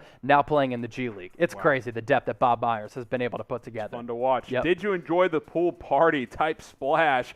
And we might as well just keep this going moving forward. We should just start every video, just type splash here on our Warriors channel because Jordan Poole keeps it cooking on a night-to-night basis, at least That's what they say when I play basketball too. Splash. that might be a little bit of a rumor. Right in your eye hole. But I have heard that. You've seen the videos. From time. Yeah. I got that stroke. Yeah, it's been a few months. You taking some time off? Yeah, off season. Hey, you're watching the real Splash Bros. We splash in the off season. That's how things work there you here go. at Chat Sports. When it comes to beer pong, splash. Oh well, that goes without saying. Go to chatsports.com/bet if you want to make some money on betting the NBA all season long. BetUS, the best sportsbook partner in the world. Go to chatsports.com/bet. Use that promo code chat125. I'll tell you what I do before every season, put down $100, give you $125 for free. Boom, you are ready to go when you get going with BetUS. If you're a sports gambling beginner, you got a little extra cash to play with. Go bet on the Warriors to win a title, because I think that's pretty good odds for you right now. Pretty good value. Chatsports.com/bet. Use that promo code chat125. Let's talk about Gary Payton II, Chase, and just for SEO purposes, yamming on our boy Kelly Oubre he threw it down against the Charlotte Hornets. Wow. Right in his mug. This guy's in the rotation, man, and he has to stay there. He's earning more and more minutes, and rightfully so, because he's given this team a ball handler. He's given this team a little bit of athletic explosion with that throwdown on Kelly Oubre, which you can see on this picture right behind his scoring graphic. Poor Kelly. Man, Kelly Oubre got yammed on and put on a poster by Gary Payton II, former Warriors legend Kelly Oubre, who we deemed here 30K Oubre. Gary Payton II last night against the Hornets. It was all kind of building in this direction because Steve Kerr has given him more and more minutes over time. But as I mentioned, an athletic ball handler, a guy who can shoot a little bit from the outside. He was playing lockdown defense on Kelly Oubre last night, as well as big plays on Miles Bridges. He was throwing down some defensive plays on LaMelo Ball as well. 14 points on 6 of 9 shooting, 3 steals and a block. Gary Payton II gaining a lot of attention as a legitimate rotation player for the Warriors. I'll be honest, when they cut Avery Bradley and brought back Gary Payton II, I was like, okay, this feels like a bad move. But Steph Curry talked about we that. have to stop doubting what the Warriors do when they identify players, because their track record is just so proven. It is good. I mean, there's just no doubt about that. Here's what Steph had to say about GP2 here. It's amazing with all the conversation about him and Avery and the whole deal. He kept his head down. He's been on this journey for a while trying to find out a home, and this is his home. He found a home. I mean, last year they find, quality play out of a guy like Juan Toscano-Anderson, who's, not done as much this year, but just classic Warriors. Find some guy that no one's heard of, and he's a real rotation player. And now Gary Payton II, not only was he the last guy on this roster, he goes from that to, you've got to play this guy on most nights. I mean, he gives you energy. He's a great defender. And now he's gaining confidence on offense as well. And that's a big thing for a young player. When you get that confidence, and we've seen that with Jordan Poole, there's no doubt about that. If Gary Payton can enter that somewhat of that category as well, that's a game changer for a Warriors team that probably expected little to nothing out of him coming into this season. And our boy Perk tweeted this about him: GP2 been hugging a LaMelo Ball like cheap suit tonight. I mean, good or God, carry on there. Got to botch that one, but when Perk is when Perk is tweeting, that was a great opportunity for you. When Perk is giving you love, that's a big deal, man. Yeah, he also, while he was complimentary of Gary Payton II, he was kind of dragging Kelly Oubre. Yikes. Our boy Perk, what the hell happened to the Kelly Oubre? He looks cooked out there tonight. Carry on. Yeah, that was a much better Kelly rendition. Oubre was a disaster last night. So he got booted from the starting rotation, and then he only played 13 minutes. Yikes. And in that time, 0 points, 0 of 4 field goals. He was an abysmal -13. And you know what looks pretty good for Golden State? I know that Warriors fans loved Kelly Oubre, and anytime we put up a video of Kelly Oubre, it would do 30,000 views. It's the Warriors not paying him an NBA free agency. And I hate to tell you, I hate to brag, I told y'all, do not overpay for this guy, and don't give him the bag because he's really not that good. You know what's not it, and what was never it? 2 years, $24 million for Kelly Oubre. You know what is it? Getting him in this video. I'll tell you that right now. So we're not going to make 24 mil off it, but we'll take the views nonetheless. But in all seriousness, look, man, what can you really complain about with this team right now? You're getting good contributions out of guys you didn't expect so. You still got Steph Curry, and Klay Thompson could be back very, very soon. Things are cooking in the Bay, and you guys should join the movement as well because this channel is cooking. Hit that subscribe button, youtube.com/WarriorsTV. Videos just about every day at this point. We might change it to Warriors Daily with how much you guys enjoy these videos. Let's get to 24,000 subs. Hit that big red button, and we will continue to bring you guys the latest news and rumors around the Golden State Warriors. All right, shout out your city. Let us know where you guys are watching from. Trevor Versetti in the comment section. That's right. Saying, should the Broncos trade for Aaron Donald? Well, anybody would like to trade for Aaron Donald, but it would have to happen after the year. Is he the most untradeable non-quarterback in the NFL? Yeah, it might be him or before the injury, the significance to their team, Derrick Henry maybe? Last year I would have said Travis Kelce, yeah, maybe the biggest mismatch in the NFL on offense, but I mean, yeah. There's a premier edge rusher out there that might have something to say about that, but Aaron Donald, even though he's an interior defensive lineman, I mean, no, he might be, yeah. Yeah, Tyreek Hill. No, they ain't trading him. They in on Deshaun Jackson, by the way? I have no idea. Yeah, that'd be interesting. He didn't get picked up. Yeah, but for you NFL fans, no one claimed Deshaun Jackson, so we'll see what ends up happening with that. But we are going to talk about the Knicks coming up. Wait, before we hit Boy Knicks, Marsh is going to hop. Can we get a Deshaun Jackson reunion with Big Red in Kansas City? That'd be kind of lit. I talked about it on the Chiefs report. I wouldn't hate it. I mean, they're really missing Sammy Watkins, man. Don't be that guy. Yeah, 5 games, Sammy. They're really missing Before him. we get to Knicks news, a lot of people are shouting out the better city in the comment section. That's Philadelphia. Mr. Awesome Guy 222 saying Philly.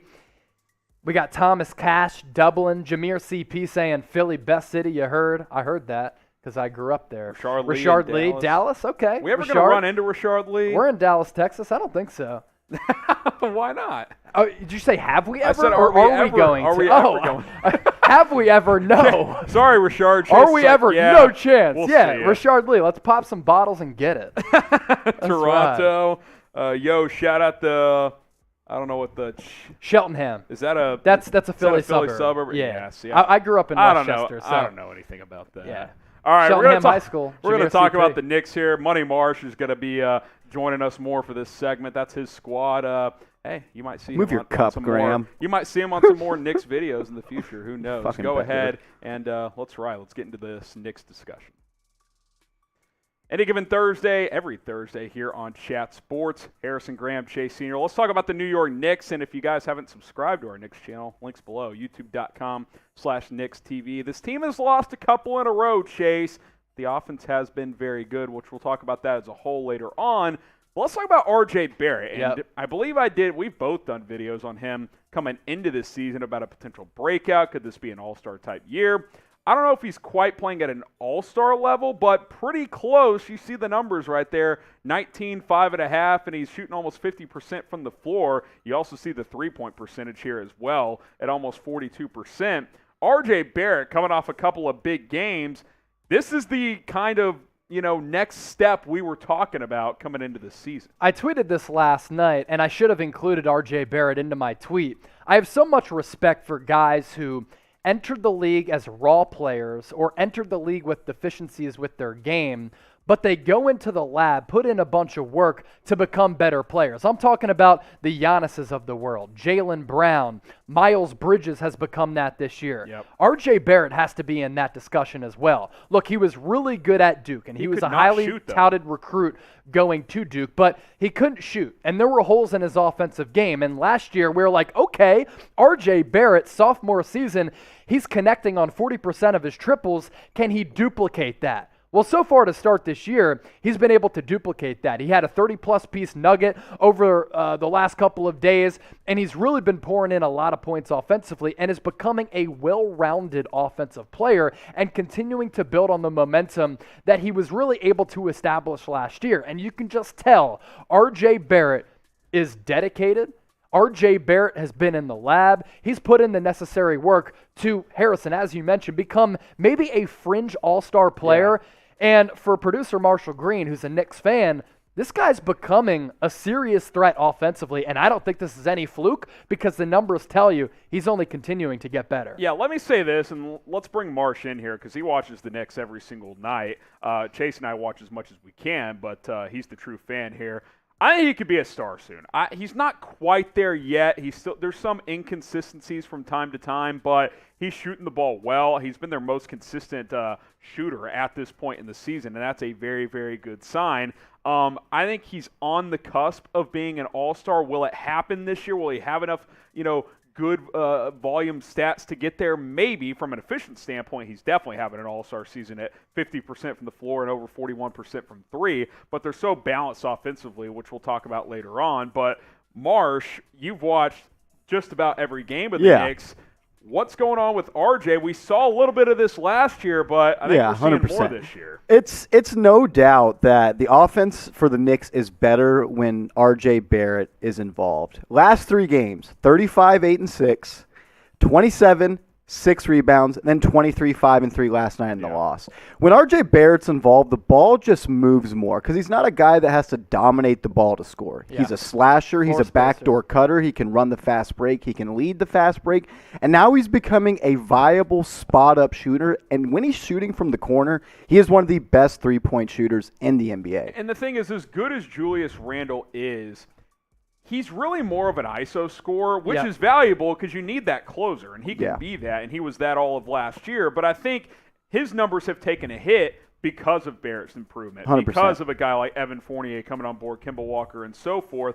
I like this blend of talent that the Knicks have now. Now, we'll talk about momentarily about how maybe the defense has suffered due to some of the new pieces on this roster, but even though this team has lost a couple in a row, Chase, I still like where this group sits. They're still learning how to play together, but you can see that last year we saw it in the playoff series. Okay, this team just isn't there offensively. No. But now you're like, okay, this team can score the rock, they can shoot it, they can spread it around, and RJ Barrett's improvement is a big deal, and that's why I think we got to ask the question, who's their best player right now? Is it still Julius? It's Julius, but the gap is closing between Randle and RJ Barrett, and this is a team that's really deep. So to be even able to push out this question and pose it for you, it's a good problem to have if you're the Knicks. Be sure to get those names in the comment section right now. We do want to discuss, too, the New York Knicks offense. Now, I like what I've seen despite the back-to-back losses because I think the style better translates to having postseason success, and this is a style that Tom Thibodeau hasn't necessarily been known for over time. But Marshall, we'll bring him back in here. Some concerns about what the Knicks are doing offensively, but you take a look at the numbers here, it's a clear difference between last year to this year. Knicks are second in the NBA in three-point percentage at 39, which is really good nowadays. Fourth in points per game at 113. The defense has slipped compared to last year, but Marshall actually has reasons behind that. Yeah, so what have you seen? It's a direct correlation of what. Anytime you shoot more three-pointers, there's going to be longer rebound opportunities for the defense. Yep. And there's no doubt about it, the Knicks defense has struggled. They're giving up more points when it comes to opposing teams on the fast break.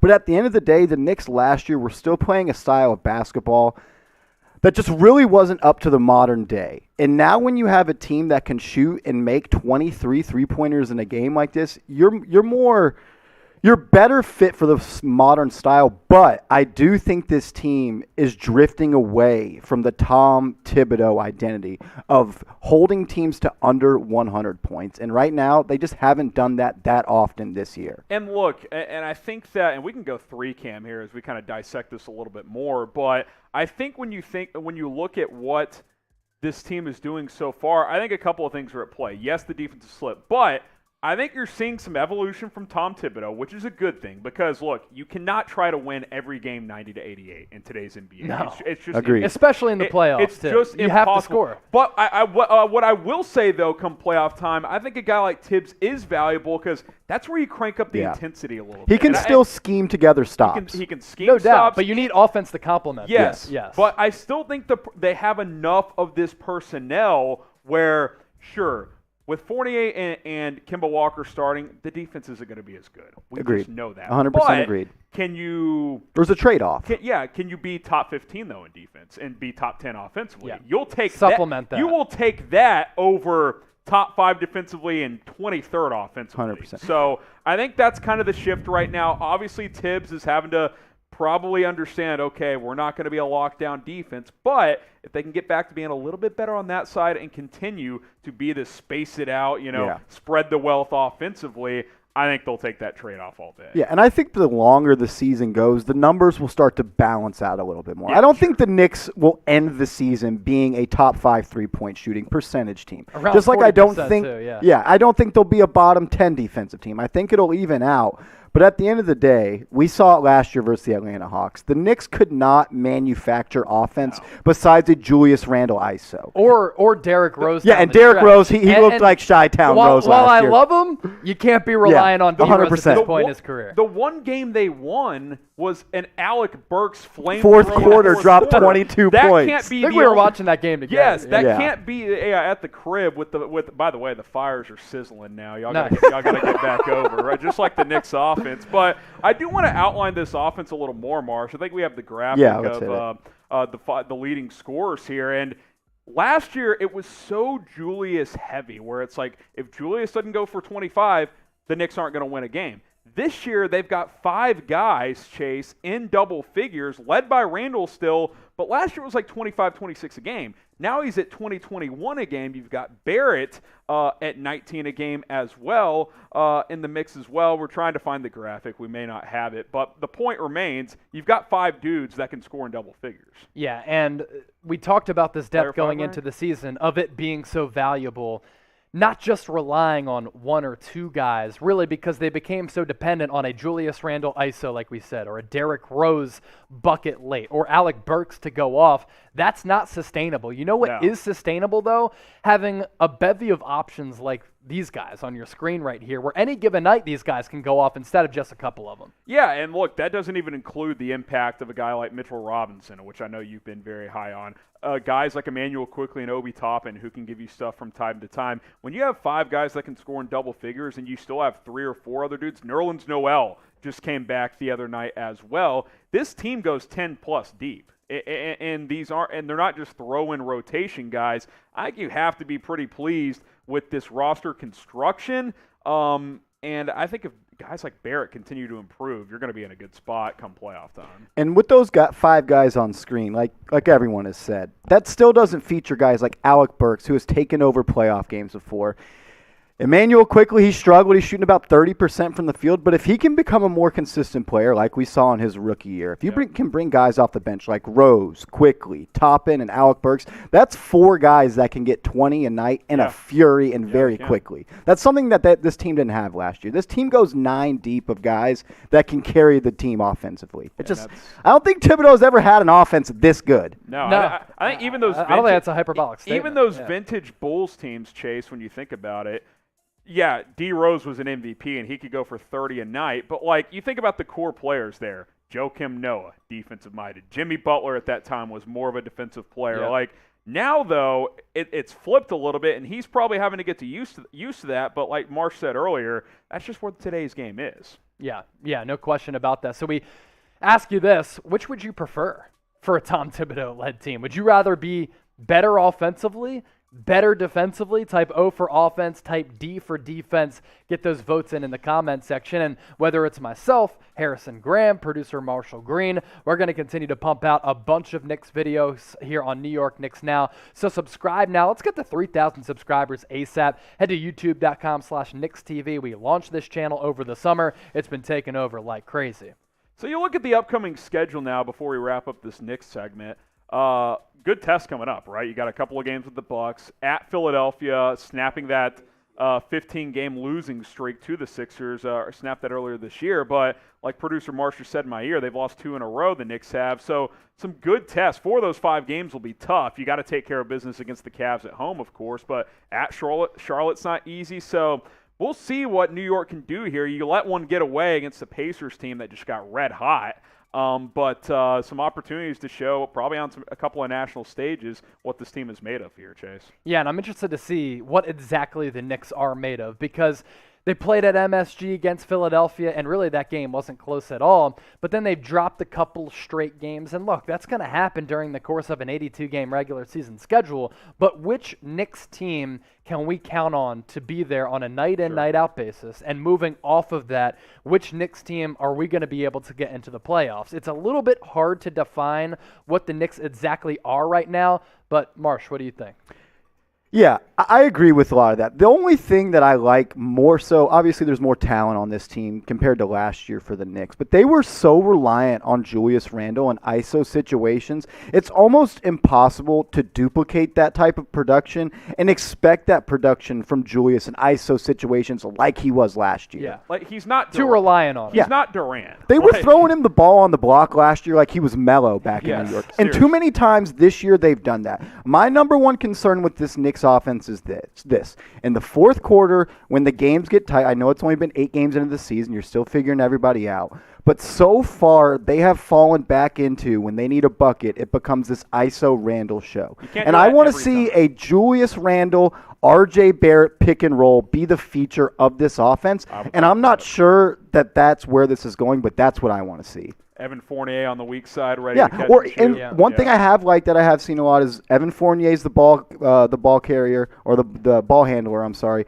and Julius Randle is the pick guy, and they're doing this pick and pop between Fournier and Randle, and that puts a lot of pressure on defense. I think the point you're making is they have so many more options now, and that's very, very important in modern NBA play, especially when you don't have that true number one superstar, and Randle's really more of a number 2, but that's why the depth comes into play.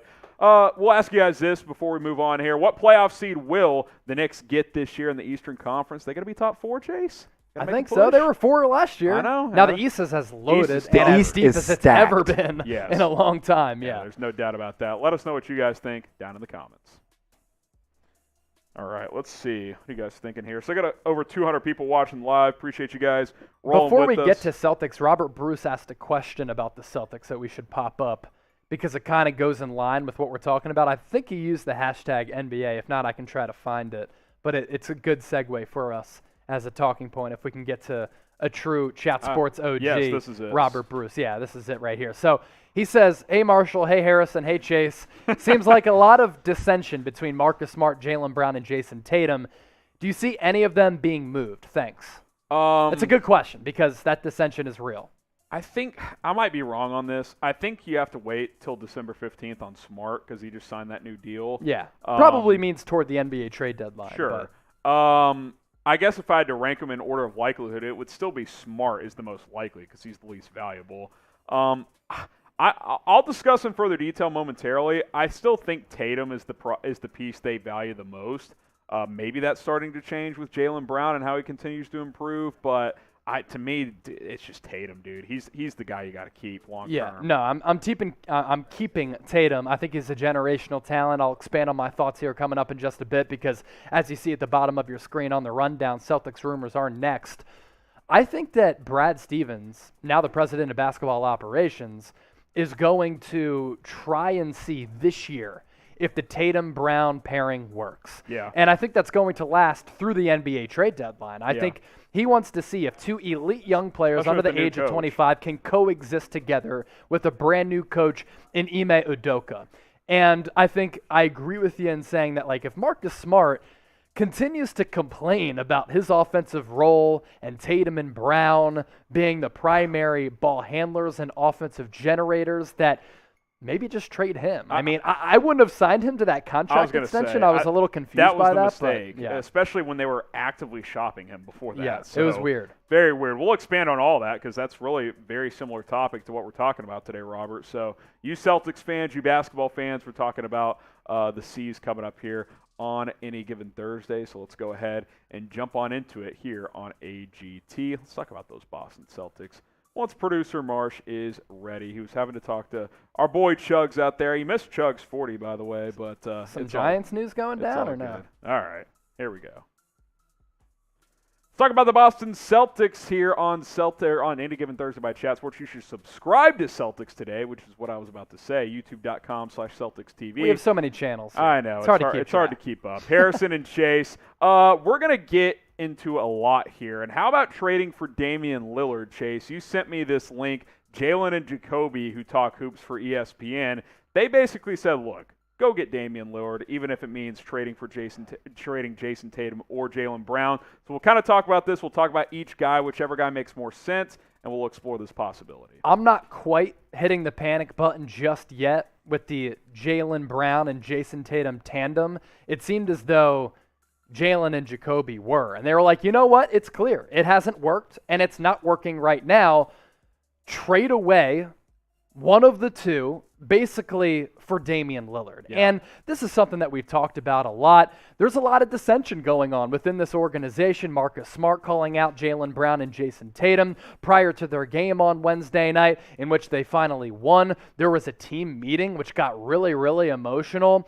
Things haven't been right for this franchise in a little while, Harrison. Yeah. And it's weird because the Celtics have always been looked at as a well-run franchise, one that is a well-oiled machine. They're tied with the Lakers for the most championships in the course of NBA history, and the Lakers won some of those titles outside of Los Angeles. So some people credit Boston with having the most titles, but things haven't been right for a bit. And I'm a little bit concerned about that because the culture was a problem last year with Brad Stevens as head coach and Danny Ainge as president of basketball operations. Brad Stevens takes over for Danny Ainge. Ime Udoka is now the first-year head coach, and things still aren't right. And we're seeing a lot of the same problems this year that we saw last year. I think we thought that, or the Celtics thought, I should say, and I'll get to my point guard thought in a second, but I think they thought, okay, if we just promote Brad Stevens to the front office and get a new head coach, this will fix itself, because they didn't really make any roster changes. Not many. If we're being completely honest. Yeah. They had Dennis Schroeder. They said, hey, Marcus Smart, you've never been a true point guard.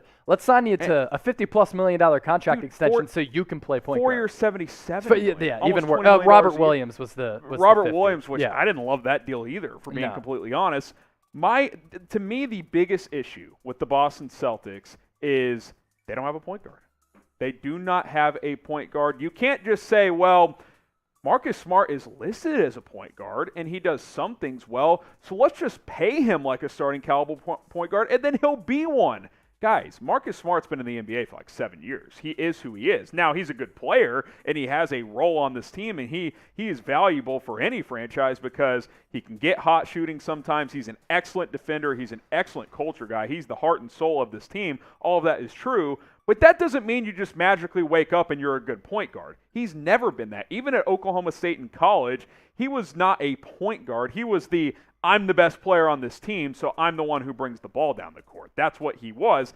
That doesn't translate to the NBA. Like, he's never been a pass-first guy. He's never been a guy who can create a ton of offense for others. So I don't really know what Boston expected when they gave him this big contract. And again, Chase, it doesn't mean he can't be a good player on this team, but I think the core issue in Boston is they don't have a true facilitator. No. And that's a problem in today's NBA. Yeah, and I think you need that. And if you don't have a scoring point guard like a Damian Lillard or Steph Curry, you need a Rajon Rondo. And the Celtics don't have either of those. They have Marcus Smart, really good defensive player, way too spotty and inconsistent offensively. Yes. Dennis Schroeder, probably an overrated bench piece really at this combo point. guard. And the only point guard that you have on the team is a Peyton Pritchard. That's about it. And he's score-first guy. And he's a score-first guy. I mean, he went on heaters at the University of Oregon when he was playing in the NCAA tournament and in the Pac-12. So that's why this continues to get brought up. And, of course, you and I have talked about this. Yeah, in crunch time, can Jayson Tatum bring the ball up and initiate the offense? Yes. Can Jaylen Brown do that? Yes. But you can't do that. They're not point guards. You can't do that over the course of games throughout an 82-game season. So the question becomes, if you want to go trade for a Dame Lillard who can drop 30 on any given night, but also generate offense for others, even if he's not a true, Chris Paul type, he's clearly a very good point guard. Who would you rather trade? Type JT for Jayson Tatum, type JB for Jaylen Brown. We'll give our thoughts, but first you give us yours. Who would you rather trade to go get Damian Lillard? So let's talk one at a time here, Chase. Let's talk about Jayson Tatum, who most folks around the NBA would say he is the prized possession in Boston right now. Hung 50 on the Nets in the playoffs last year. He is capable of scoring with the best of them in the NBA. Would you consider doing this? Straight up, Tatum for Lillard? Would you do it? I wouldn't. So let's say you're running a business and you have a prized employee who does a lot moving the needle financially. You want to try to make that employee happy and hold on to them as much as you can. For me, that's Jayson Tatum with the sports comparison. Jayson Tatum is still under 25 years old. He's a generational player. He's a walking bucket. He's very good defensively. And every year since he's been into the league, he's gotten better and better. I think this is a guy who you can rely on at the wing position to carry you deep into the playoffs. And already in his short NBA career, he's helped lead the Celtics to the Eastern Conference Finals twice, and we've seen great signs of him being a great player. I honestly sometimes see some Kobe Bryant vibes with Jayson Tatum, and it's really hard to compare him and Jaylen Brown as to which player you would rather trade. If I had to pick one, though, I'm trading away Jaylen Brown because I just don't think there are a lot of Jayson Tatums out there. Yeah, we'll talk more about Brown here in a second. To me, I know it's a slow start to this season, but Tatum's untradeable. I don't think you can trade Jayson Tatum. At this point, if you are the Boston Celtics, you're talking about a 6'8 guy who can handle, who can shoot, who dropped 50 with no help against the Brooklyn Nets last year in the first round of the NBA playoffs. They had a ton of injuries at that point and a ton of just, I won't say dysfunction, but just operational challenges last year with a variety of injuries, and the coaching and front office change was coming as well, which we learned right after that series. I'm not trading Jayson Tatum. I do not think he is a guy you can trade at this point. He has too much ability that he's shown already, and I think his ceiling is a lot higher than what it's currently at. And currently, you have like a 26-8 guy. He could be a 30-point scorer at some point in his career consistently. I'm not trading that if I'm the Boston Celtics. I hope you guys subscribe to the channel because that's the point. We're trying to grow here at Boston Celtics Today and on all of our Chat Sports channels. Of course, we are airing this live on any given Thursday. If you want free videos on the latest Celtics news, rumors, and a whole lot more around this team, hit that subscribe button if you're watching on Celtics Today, youtube.com/CelticsTV. So those are our thoughts on Tatum. I think we're in the same boat. If you had to pick one, it would be Jaylen Brown. The question is, though, would you? Like, if it's just straight up Lillard for Brown, you doing it at this point? Have you seen enough from this duo, or are you giving it more time? Man, Damian Lillard and Jayson Tatum would be a fascinating 1-2 punch. Both of them require the basketball a lot. And are we looking at a Celtics team that is struggling because of that reason that Jaylen Brown and Jayson Tatum both don't want to relinquish their ball-handling duties and their opportunities to shoot the basketball? Here's the point about Jaylen Brown, and the same can be said for Tatum, and I just got done talking about it. The development and the growth of the player has been exceptional. I never thought that when Jaylen Brown came into the league, he'd be averaging, and I know we're only a few games into the season, but I didn't think he'd be close to becoming a player where he's averaging 27 points per game, he's been 6+ rebounds, shooting almost 51% from the floor. That's crazy, and he gives you more defensively than a guy like Jayson Tatum. Now, I thought what producer Marshall Green said, and we have to bring him into this conversation, he said, I think it might be a hot take, but I think Jaylen Brown is the alpha dog over Jayson Tatum. I'm not sure that's the case, but it's a fascinating conversation to have because the Celtics might get to a point, at some point, where they have to trade away one of these guys. Marsh, take it away.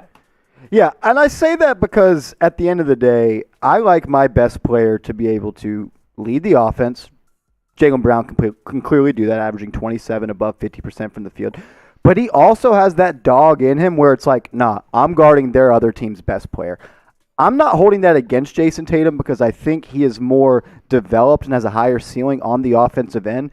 But I just feel like that team and just the swag and the dog that Brown is, they come around him a little bit more, and he's kind of the leader. In the fourth quarter, when I've watched them play, they've played the Knicks, it just seems like he is the igniter on that offense. While at the same time, you can throw the ball to Tatum, and he'll roll out and get you 30 or 40.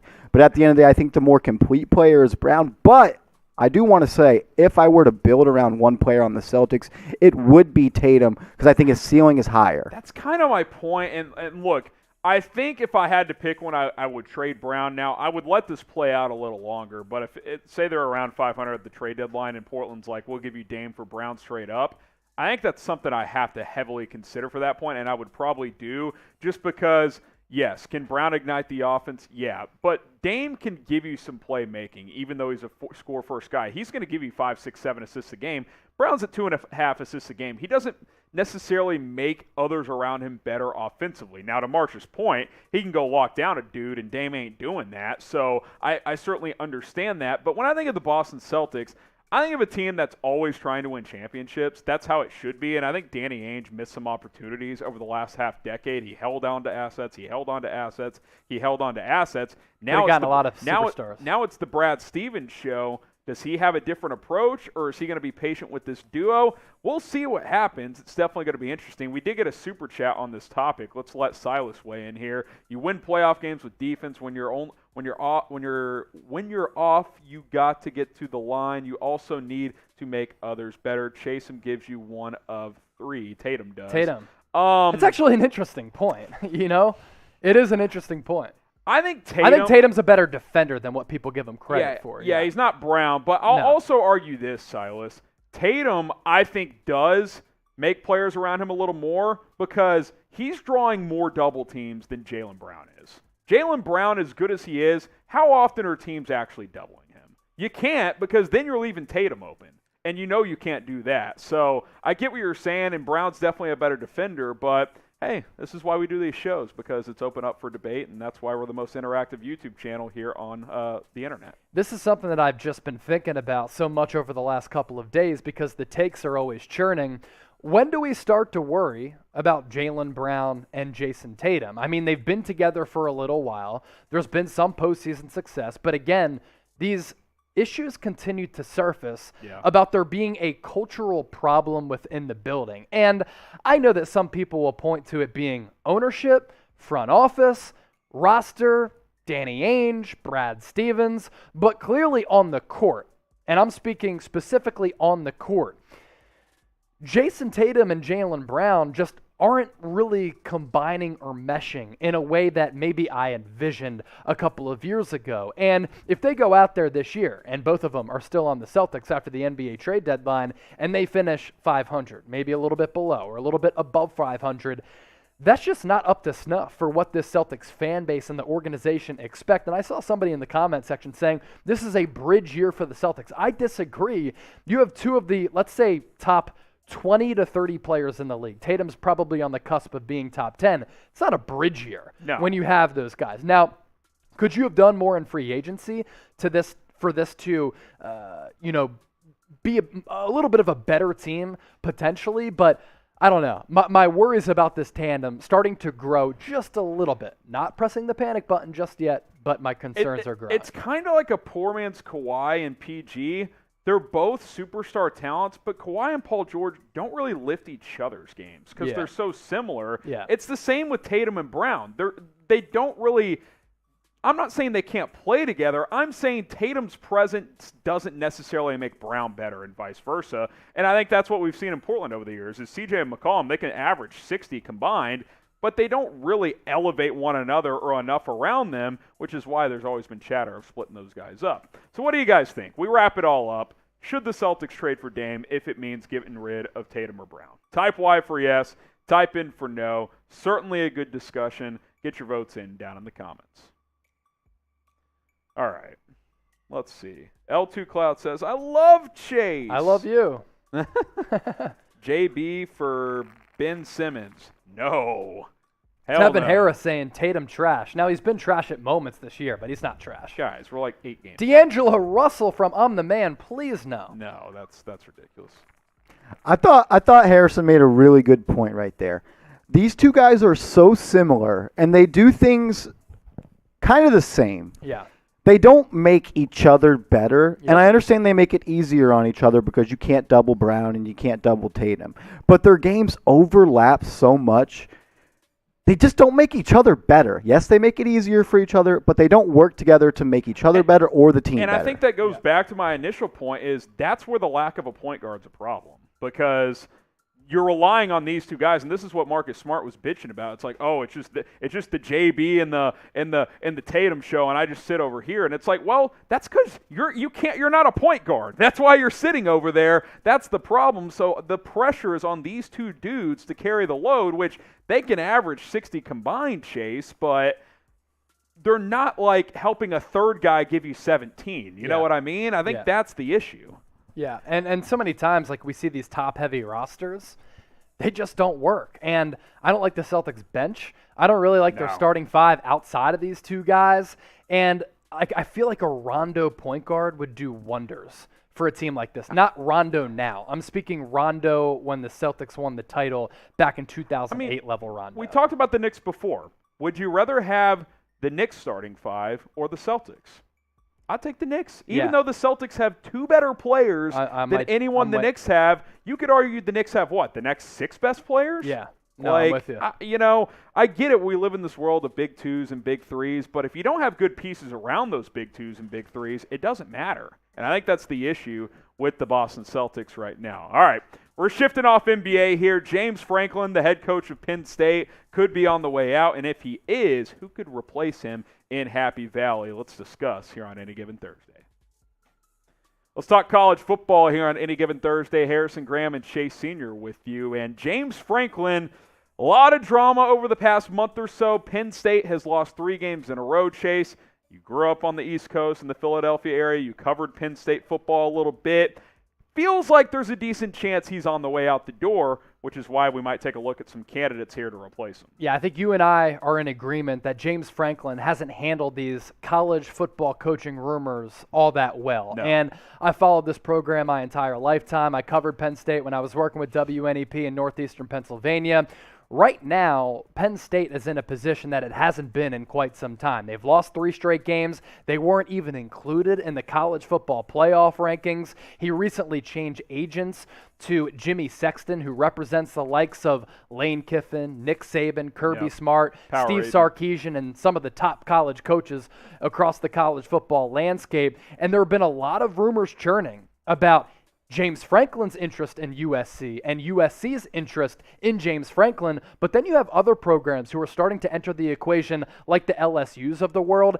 And when I read the tea leaves here and when I kind of dissect everything that James Franklin has said and how he's handled this situation, I kind of lean toward James Franklin coaching elsewhere next year.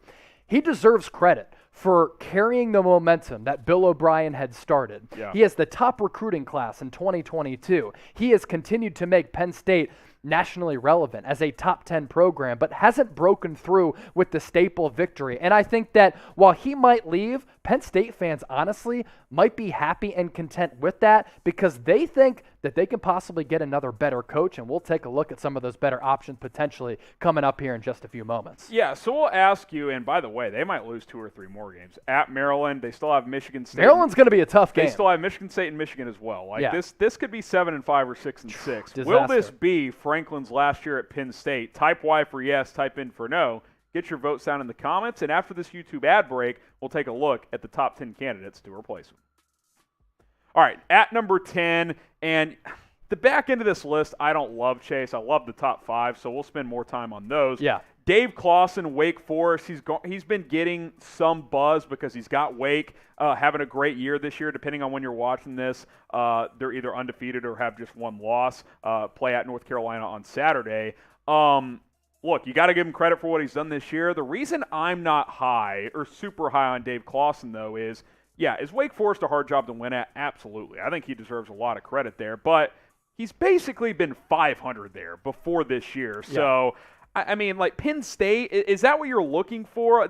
This feels like it would be a knee-jerk hire. That's why I've got him down at number 10. I would hate it if I'm Penn State. I want no parts of Dave Clawson. I understand that he's done a great job this year with Wake Forest.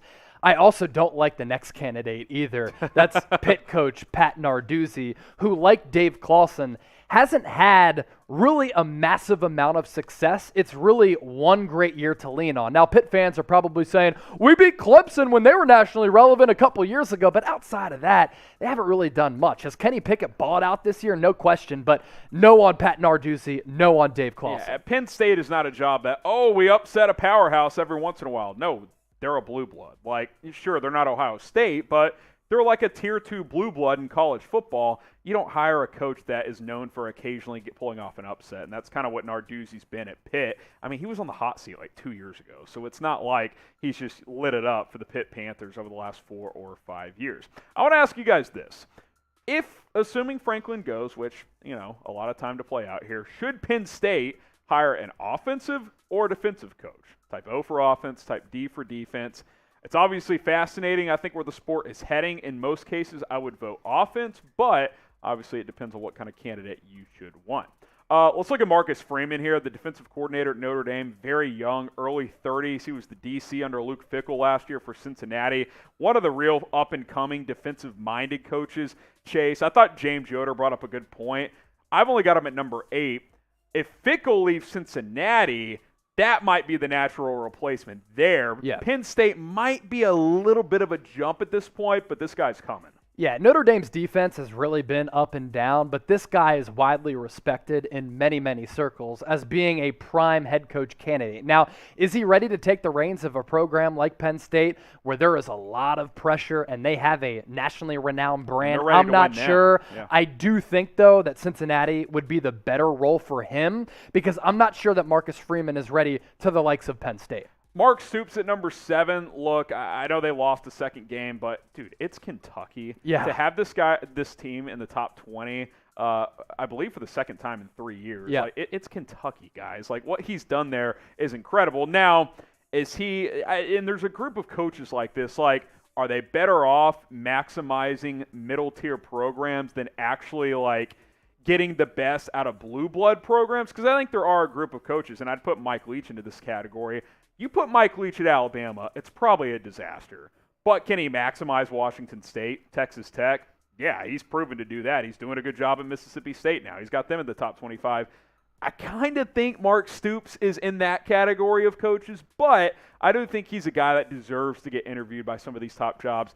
I think number 7 kind of makes sense for what he's done as of late. Now, if James Franklin bolts, BetUS will have you covered with who will replace him. And right now, you can bet on any college football game, any NFL game, a bunch of great prop bets with our sportsbook partner, BetUS. 125% deposit bonus if you use that link at the bottom of your screen. It's chatsports.com/bet, as well as the promo code CHAT125. What that means is you put $100 into your account, you get an additional $125 back. Sports gambling has become legal in many states across America, but no matter where you live, this deal will apply. Chatsports.com/bet. Enter the promo code CHAT125. Custom link for all of you.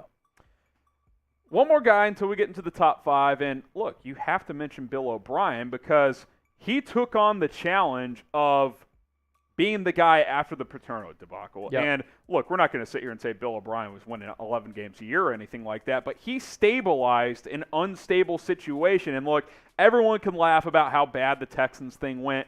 Look, they should have just not made him in charge of player personnel.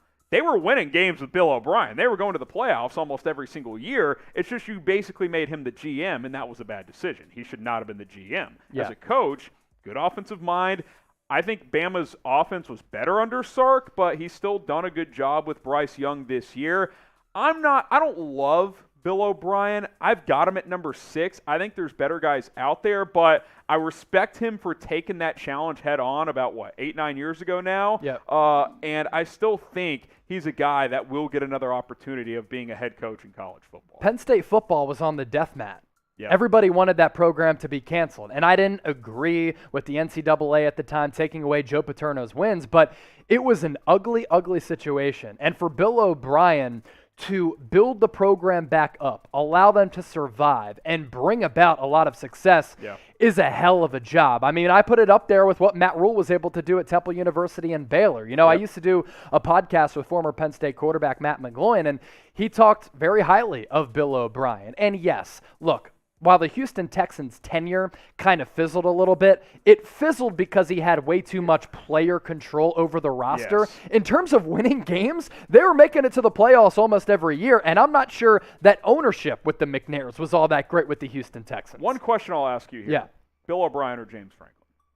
Bill O'Brien, probably. Wow. Okay. His game management, I think, would be much better. James Franklin's a great recruiter, but as a game day coach, I think you go with Bill O'Brien. And that's the answer you have to ask if you're Penn State is anyone we hire has to be better than Franklin. That's got to be the goal if you're Penn State. But it's going to be hard to be better than Franklin with recruiting. Yes, that's the only thing. That's the other challenge. Yeah. Subscribe to the channel because we have more college football videos, NFL and NBA coverage as well. The college football playoff rankings come out every Tuesday from here on out. And if you want to watch me bitch at the playoff committee, join us every Tuesday because they suck and I should be in charge. YouTube.com/chatsportstv. This is the place for more college football, NFL, and NBA videos.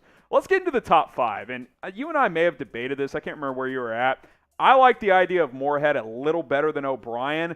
He's been at Penn State more recently. I get Mississippi State did not work out, but they didn't really embrace him from the beginning there. I think there was a culture misfit overall. Leach just fits that community better. He's done well at Oregon. He's been a good recruiter at Penn State and now with the Ducks, and he calls a really good game.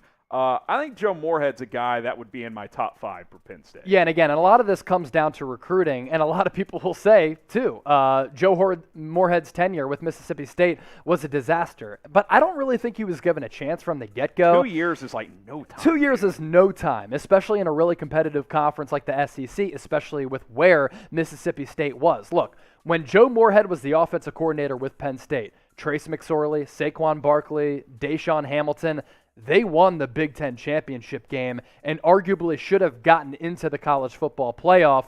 They lost a couple straight games. They beat Ohio State that year, and a big reason for their success, it was Joe Moorhead, and I love the way he calls and manages games with Oregon right now. What he did was a play-calling clinic against Ohio State, and the familiarity with Happy Valley and the Penn State program would have Nittany Nation very excited. Anthony Brown was a backup quarterback at Boston College, and he has maximized him at Oregon. I don't think, and that's the sign of a good coach. If you can maximize quarterbacks, I'd argue he did it with Trace McSorley as well.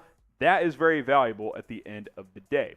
Pick one. Both guys have been at Penn State. Type B-O-B, Bob, for Bill O'Brien, or type J-M for Joe Moorhead. I said Jim because Marsh initially made the graphic as Jim Moorhead, and I was like, who the hell is Jim Moorhead? It's Joe Moorhead. Type J-M, type B-O-B. Lies. Get your votes in. Top 4, a guy that I love, and I think he's coming quickly, Jeff Hafley at Boston College. I think long-term he wants the Ohio State job. We'll see if that ever comes to fruition. Well, you want a better chance of getting to Ohio State one day? Maybe you get the Penn State job and thrive there. Yeah, Jeff Hafley's done a terrific job with Boston College. I mean, they were so irrelevant for a long time. The fraud Steve Adazio really sunk that program. I covered Steve Adazio at Temple, and he was a stiff at Temple. And then I don't know how he got that Boston College job. Now he's at Colorado State, and his game management continues to be horrendous. Jeff Hafley has done a great job with BC. I'd really like him. If BC didn't lose their quarterback this year, Jurkovich or whatever his name is, they might win the ACC. Yeah, and they've still been really good this year. Yeah, there's no doubt. At number 3, Matt Campbell. Look, Iowa State hasn't been quite as good this year, but this guy you hear him talk and you're like, that's a leader. I mean, honestly, similar to Franklin, when he enters a room, you're just like, this guy understands how to guide young men and turn boys into men. That is what Matt Campbell has done at Iowa State. He's done a good job of maximizing mid-tier talent. You get him in a program that can get 4- and 5-star recruits. I think he's got very big potential. I think he's a candidate that would be very, very good for Penn State. One of the downsides with James Franklin, while he's a great recruiter and has done a great job as the face of the program and a good communicator and representer of Penn State as a whole, he's been awful in big games. You know who's really good in big games and steps up and has his team playing very, very well down the stretch of the regular season? It's Matt Campbell. Yeah, no doubt. Top 2, and how about Matt Rule, who Joel Klatt said recently he's heard chatter that Matt Rule may not be sold on the NFL.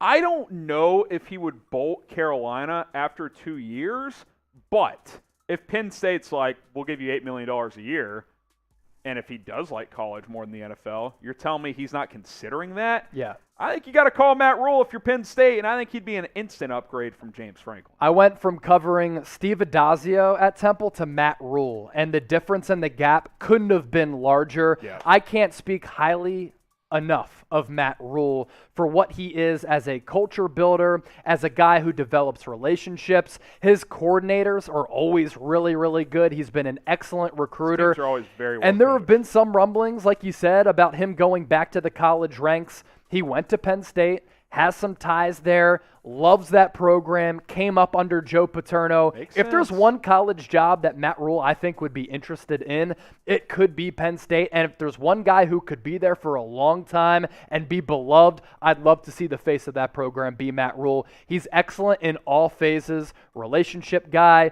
culture guy, coach and developer and recruiter of talent. I mean, he just knocks it out of the park. What do you guys think is the better job between Penn State and LSU? I think it's LSU. It's LSU. Yes. I think I actually LSU. I meant for this question to be Penn State or USC. I must have mistyped on the. I'd go Penn State over UCLA. PSG it's LSU for over Penn State. LSU or for LSU, obviously. I think LSU's the better job, but I do agree. I think I would go to Penn State over USC. The Pac-12 is a joke, dude. You watch those games. There's no one in the stands. I mean, you got 110,000 deep every single game. Yeah, you got 50,000 frauds at UCLA.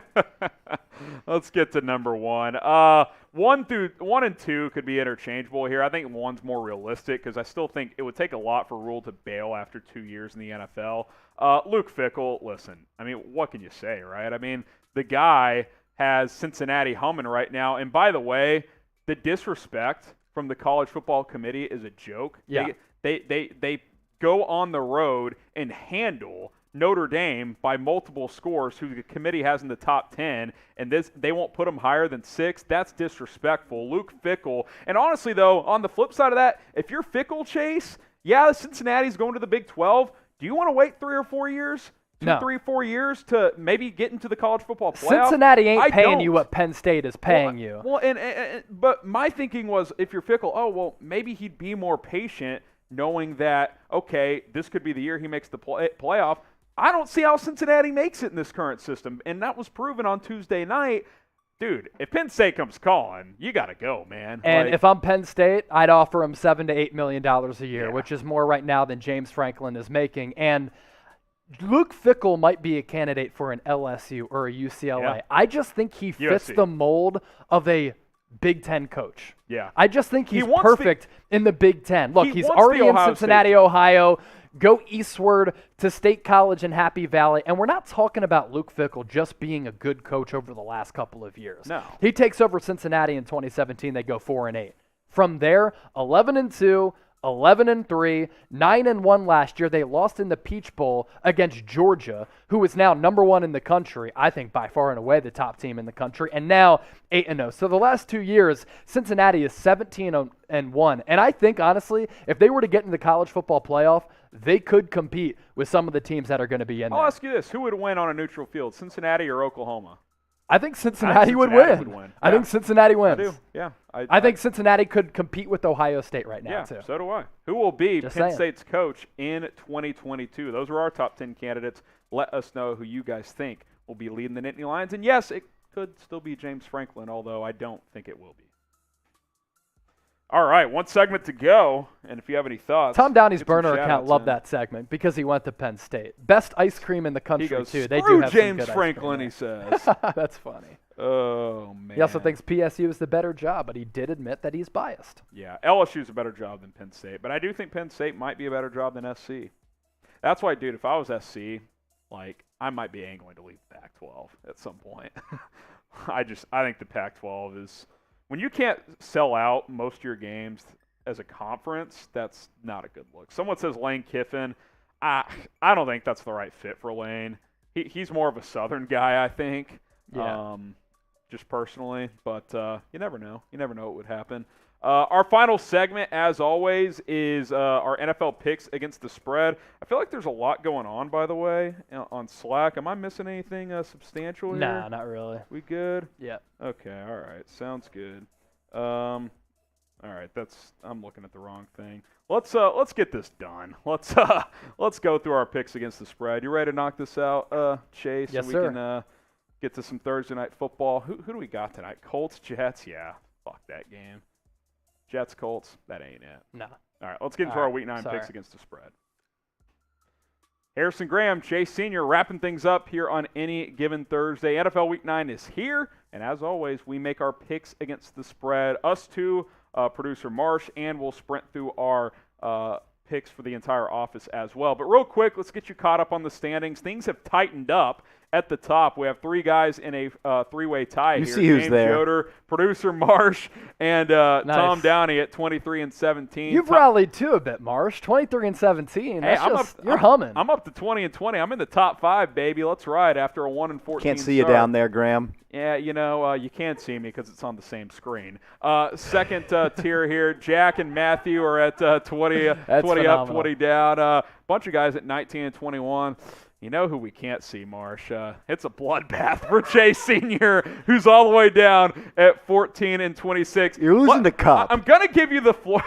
I'm giving you the floor. Maybe I got to Chase. take a shot out of that thing. Is this the week it happens? Are you bouncing back? I've been the master of 2 and 3 for honestly 4 or 5 straight weeks. 2 and 3, and I keep losing games by like a point or two. Oh. So I'm going to chalk that up to it just being bad luck, not just me being awful this year, which I have been.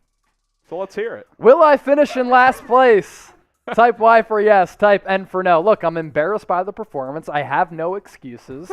Sports gambling is really hard. It is. But we're only halfway through the regular season. Hey, if so anyone, just like Harrison got hot, shown you, Tom yeah. was hot at one point. I'd like to see his record over the last couple of Not weeks because good. it hasn't been that good. I'm coming for your heads.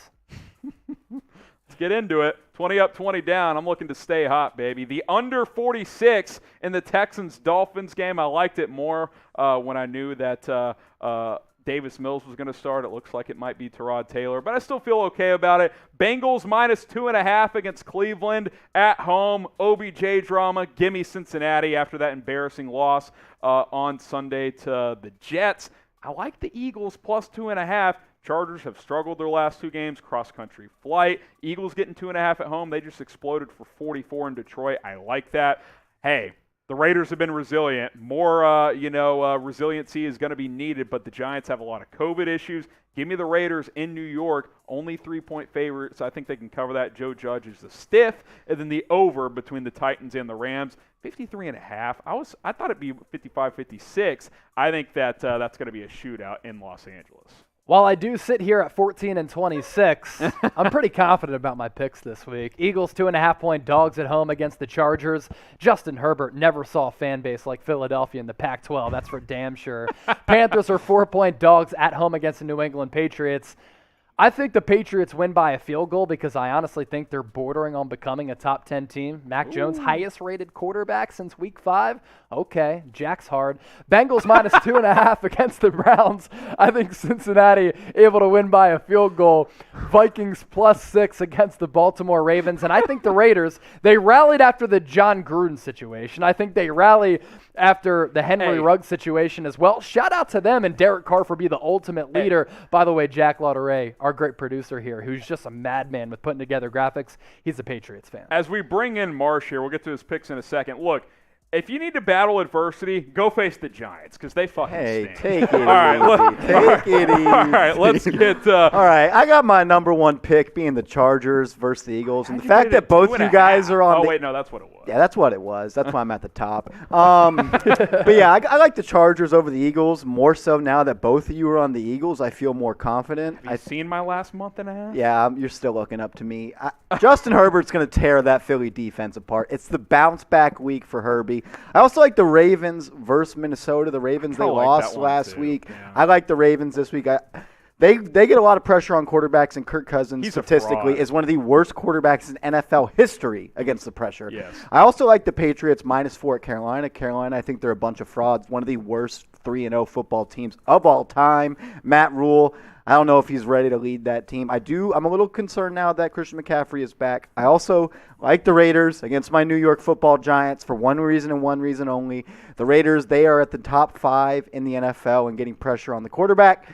And the Giants have one of the worst offensive lines in the NFL. Andrew Thomas will also not play once again. So that's why I'm on the Raiders. And I like the Rams -8 versus the Tennessee Titans. It's a big number, but the Titans, I think we will see how bad Ryan Tannehill really is without King Henry in the backfield. You don't trust fat lip Adrian Peterson? Does he got a switch on hand? No, I'm just kidding. All I'm saying is, give me these guys. I'm going to stay hot. You guys take it away from here. We've had a couple of questionable one-liners during this show, but hey, it's the end of AGT. That's what we're all about here. So my picks, Chase's picks, Marsh's picks. We're going to get to a question here, and then we're just going to rapid fire the rest of this thing. We got to go. We got to get out of here. We've been live for 2.5 hours. Who will have the best record this week? It's getting weird. If you don't type M, you're a fraud. C for Chase. Yeah, it's not happening. H for Harrison. We'll see. M for Marsh. We'll see. We'll see what happens. Let us know down in the comments. C, H, or M. And let's get to these picks because we gotta get out of here. But first, BetUS is the best sportsbook partner on the planet. If you want to make money all season long, go to chatsports.com/bet. Use that promo code chat125, $100 down, get $125 for free. That 125% deposit bonus is an absolutely fantastic deal. Chatsports.com/bet. Use that promo code chat125. And for you new customers of BetUS, go to the link, chatsports.com/bet. Use the promo code, like we said, chat125. If you deposit a minimum of $100 up to $500, you get that deposit bonus. All you got to do after that, place a bet on any game for any amount. It can be $5 on your favorite team. Then email us, jersey@chatsports.com. Follow these steps. Screenshot it because a couple of customers have said, hey, I signed up, and where's my jersey? Well, you got to follow the steps specifically, and that starts with using our link, chatsports.com/bet. Once you follow the rest of the steps, email us, jersey@chatsports.com, and we will hook you guys up with a brand new jersey. All right, rapid fire here, Chase. So I'll go through Tom's picks, and then we'll alternate here. Chargers -2.5. He likes the Falcons +6. Cowboys -10. It looks like Dak Prescott will play. Bills -14.5, and then the Panthers at +4. Cowboys undefeated against the spread this Unreal. year. Crazy. Yodes 23-17. Broncos +10. Panthers +4. The over for Chargers Philadelphia at 50. I kind of like that as well now that I'm looking at it. Texans +6.5. Falcons +6. Fade Mott might be back. He's been slipping a little bit. Bengals -2.5. He only got Eagles +2. I got it at 2.5. That's when you look at the books at the wrong time, Mott. Packers in a pick'em against Kansas City. That's a bloodbath. He had that in before Aaron Rodgers got COVID. Those natural remedies didn't get it done, I guess. Patriots, Carolina over 41, and then the Broncos, Dallas. I'm kidding about the COVID. I don't care. Under 49.5. But, dude, you take Packers money line, that's a bloodbath. There's no doubt. I like natural remedies, so screw you, I'm Harrison. Just kidding. Lottery, Relax. 20-20. Patriots -3.5. Chargers -2. Bengals -2.5. Raiders -3. The under for Green Bay KC at 48. With KC, though, hey, I know Jordan Love's playing, but KC's still going to put up numbers. Hey, I'll say this. If you're still brushing your teeth, we're good. Yes. That's all I care about. I've always been. Why would I stop? Well, Roger's fiance does not brush her teeth. It's a whole story. Cowboys -10 against the Broncos. We'll talk about it off air. Dolphins -6.5 against Houston. Giants +3. It's not my I've flex. used toothpaste without fluoride before. The over 42 and Falcons organic toothpaste, and New Orleans, and then Bears +6.5. We're off the rails. We got to finish this. Brett's got to be kicking. Mitchell Wren's 19-21. Chargers -2.5. He likes the Packers +7.5 to still cover with Jordan Love. I kind of dig it, though. Chiefs are bad against the spread. I don't dig They're awful Jordan against Love the spread. Sucks. Yeah, shout out to, where'd he go? Utah? State. Cool. Yeah. Utah? You guys see the rest of his picks. Wouldn't want to live there. What do you like to bet on more? The favorites or underdogs? We are off the damn rails. Type F for favorites, type U for underdogs. You know the deal. Just get your votes in. All right, Chugs, Raiders -3, Falcons +6. The over in the Carolina Patriots game. Chargers -2, and then Baltimore -6 as well. Trizzy Trace. Rams -8, Patriots -4, Chargers -2.5, Dolphins -6.5, Saints -6. Sam Brown, who went 0-5 last week. Ravens -6, Giants +3. Betting expert, my ass. Over in the Chargers-Eagles game. Packers +7.5, and then the over in that Titans-Rams game. He's so bad. All right, let's get the scoots. 17-23 on the year. Dolphins -6.5. Bengals -2.5. Steelers -6.5. The over for Carolina, New England at 41. I do like that. That's a good one, Brett. And the over for Chargers, Philadelphia at 50. Is that a Action Network bet? The over in Carolina, New England is. How about Chargers? I did not see that. Yodes was on that too. Coop-de-loop and more. Falcons +6. Giants +3. It's -3 for the. Or no, it's +3. I'm an idiot. Chargers -2. Rams -8. You're and then cooked. the Bengals -2.5. Yeah, we're going on 3 hours. Let's wrap this up. All right, there are our office picks against the spread, and all I know is I'm going 5-0 this week, so let's ride. Get going with BetUS, chatsports.com/bet. I'm in first place. These frauds don't know anything. All right. Thanks for watching, guys. Yeah, appreciate it. All right, those are our picks here this week on Any Given Thursday. I guess we'll end with Marsh's picks on screen because he is in first place. He's struggling like we are to get to the finish line today. Oh, subscribe. I forgot to tell you guys. YouTube.com/chatsportstv. You know, you just forget these things. We're much better than this, people. Don't worry. Harrison Graham, Chase Senior. Yeah, if you made it this far, this video hasn't been watched much over the last 2 months. Subscribe if you want more picks against the spread, and let's get it. F you. Not F you. Favorite or underdog. Get your votes in. No. We end it. We're done. All right. We're the cut daddies.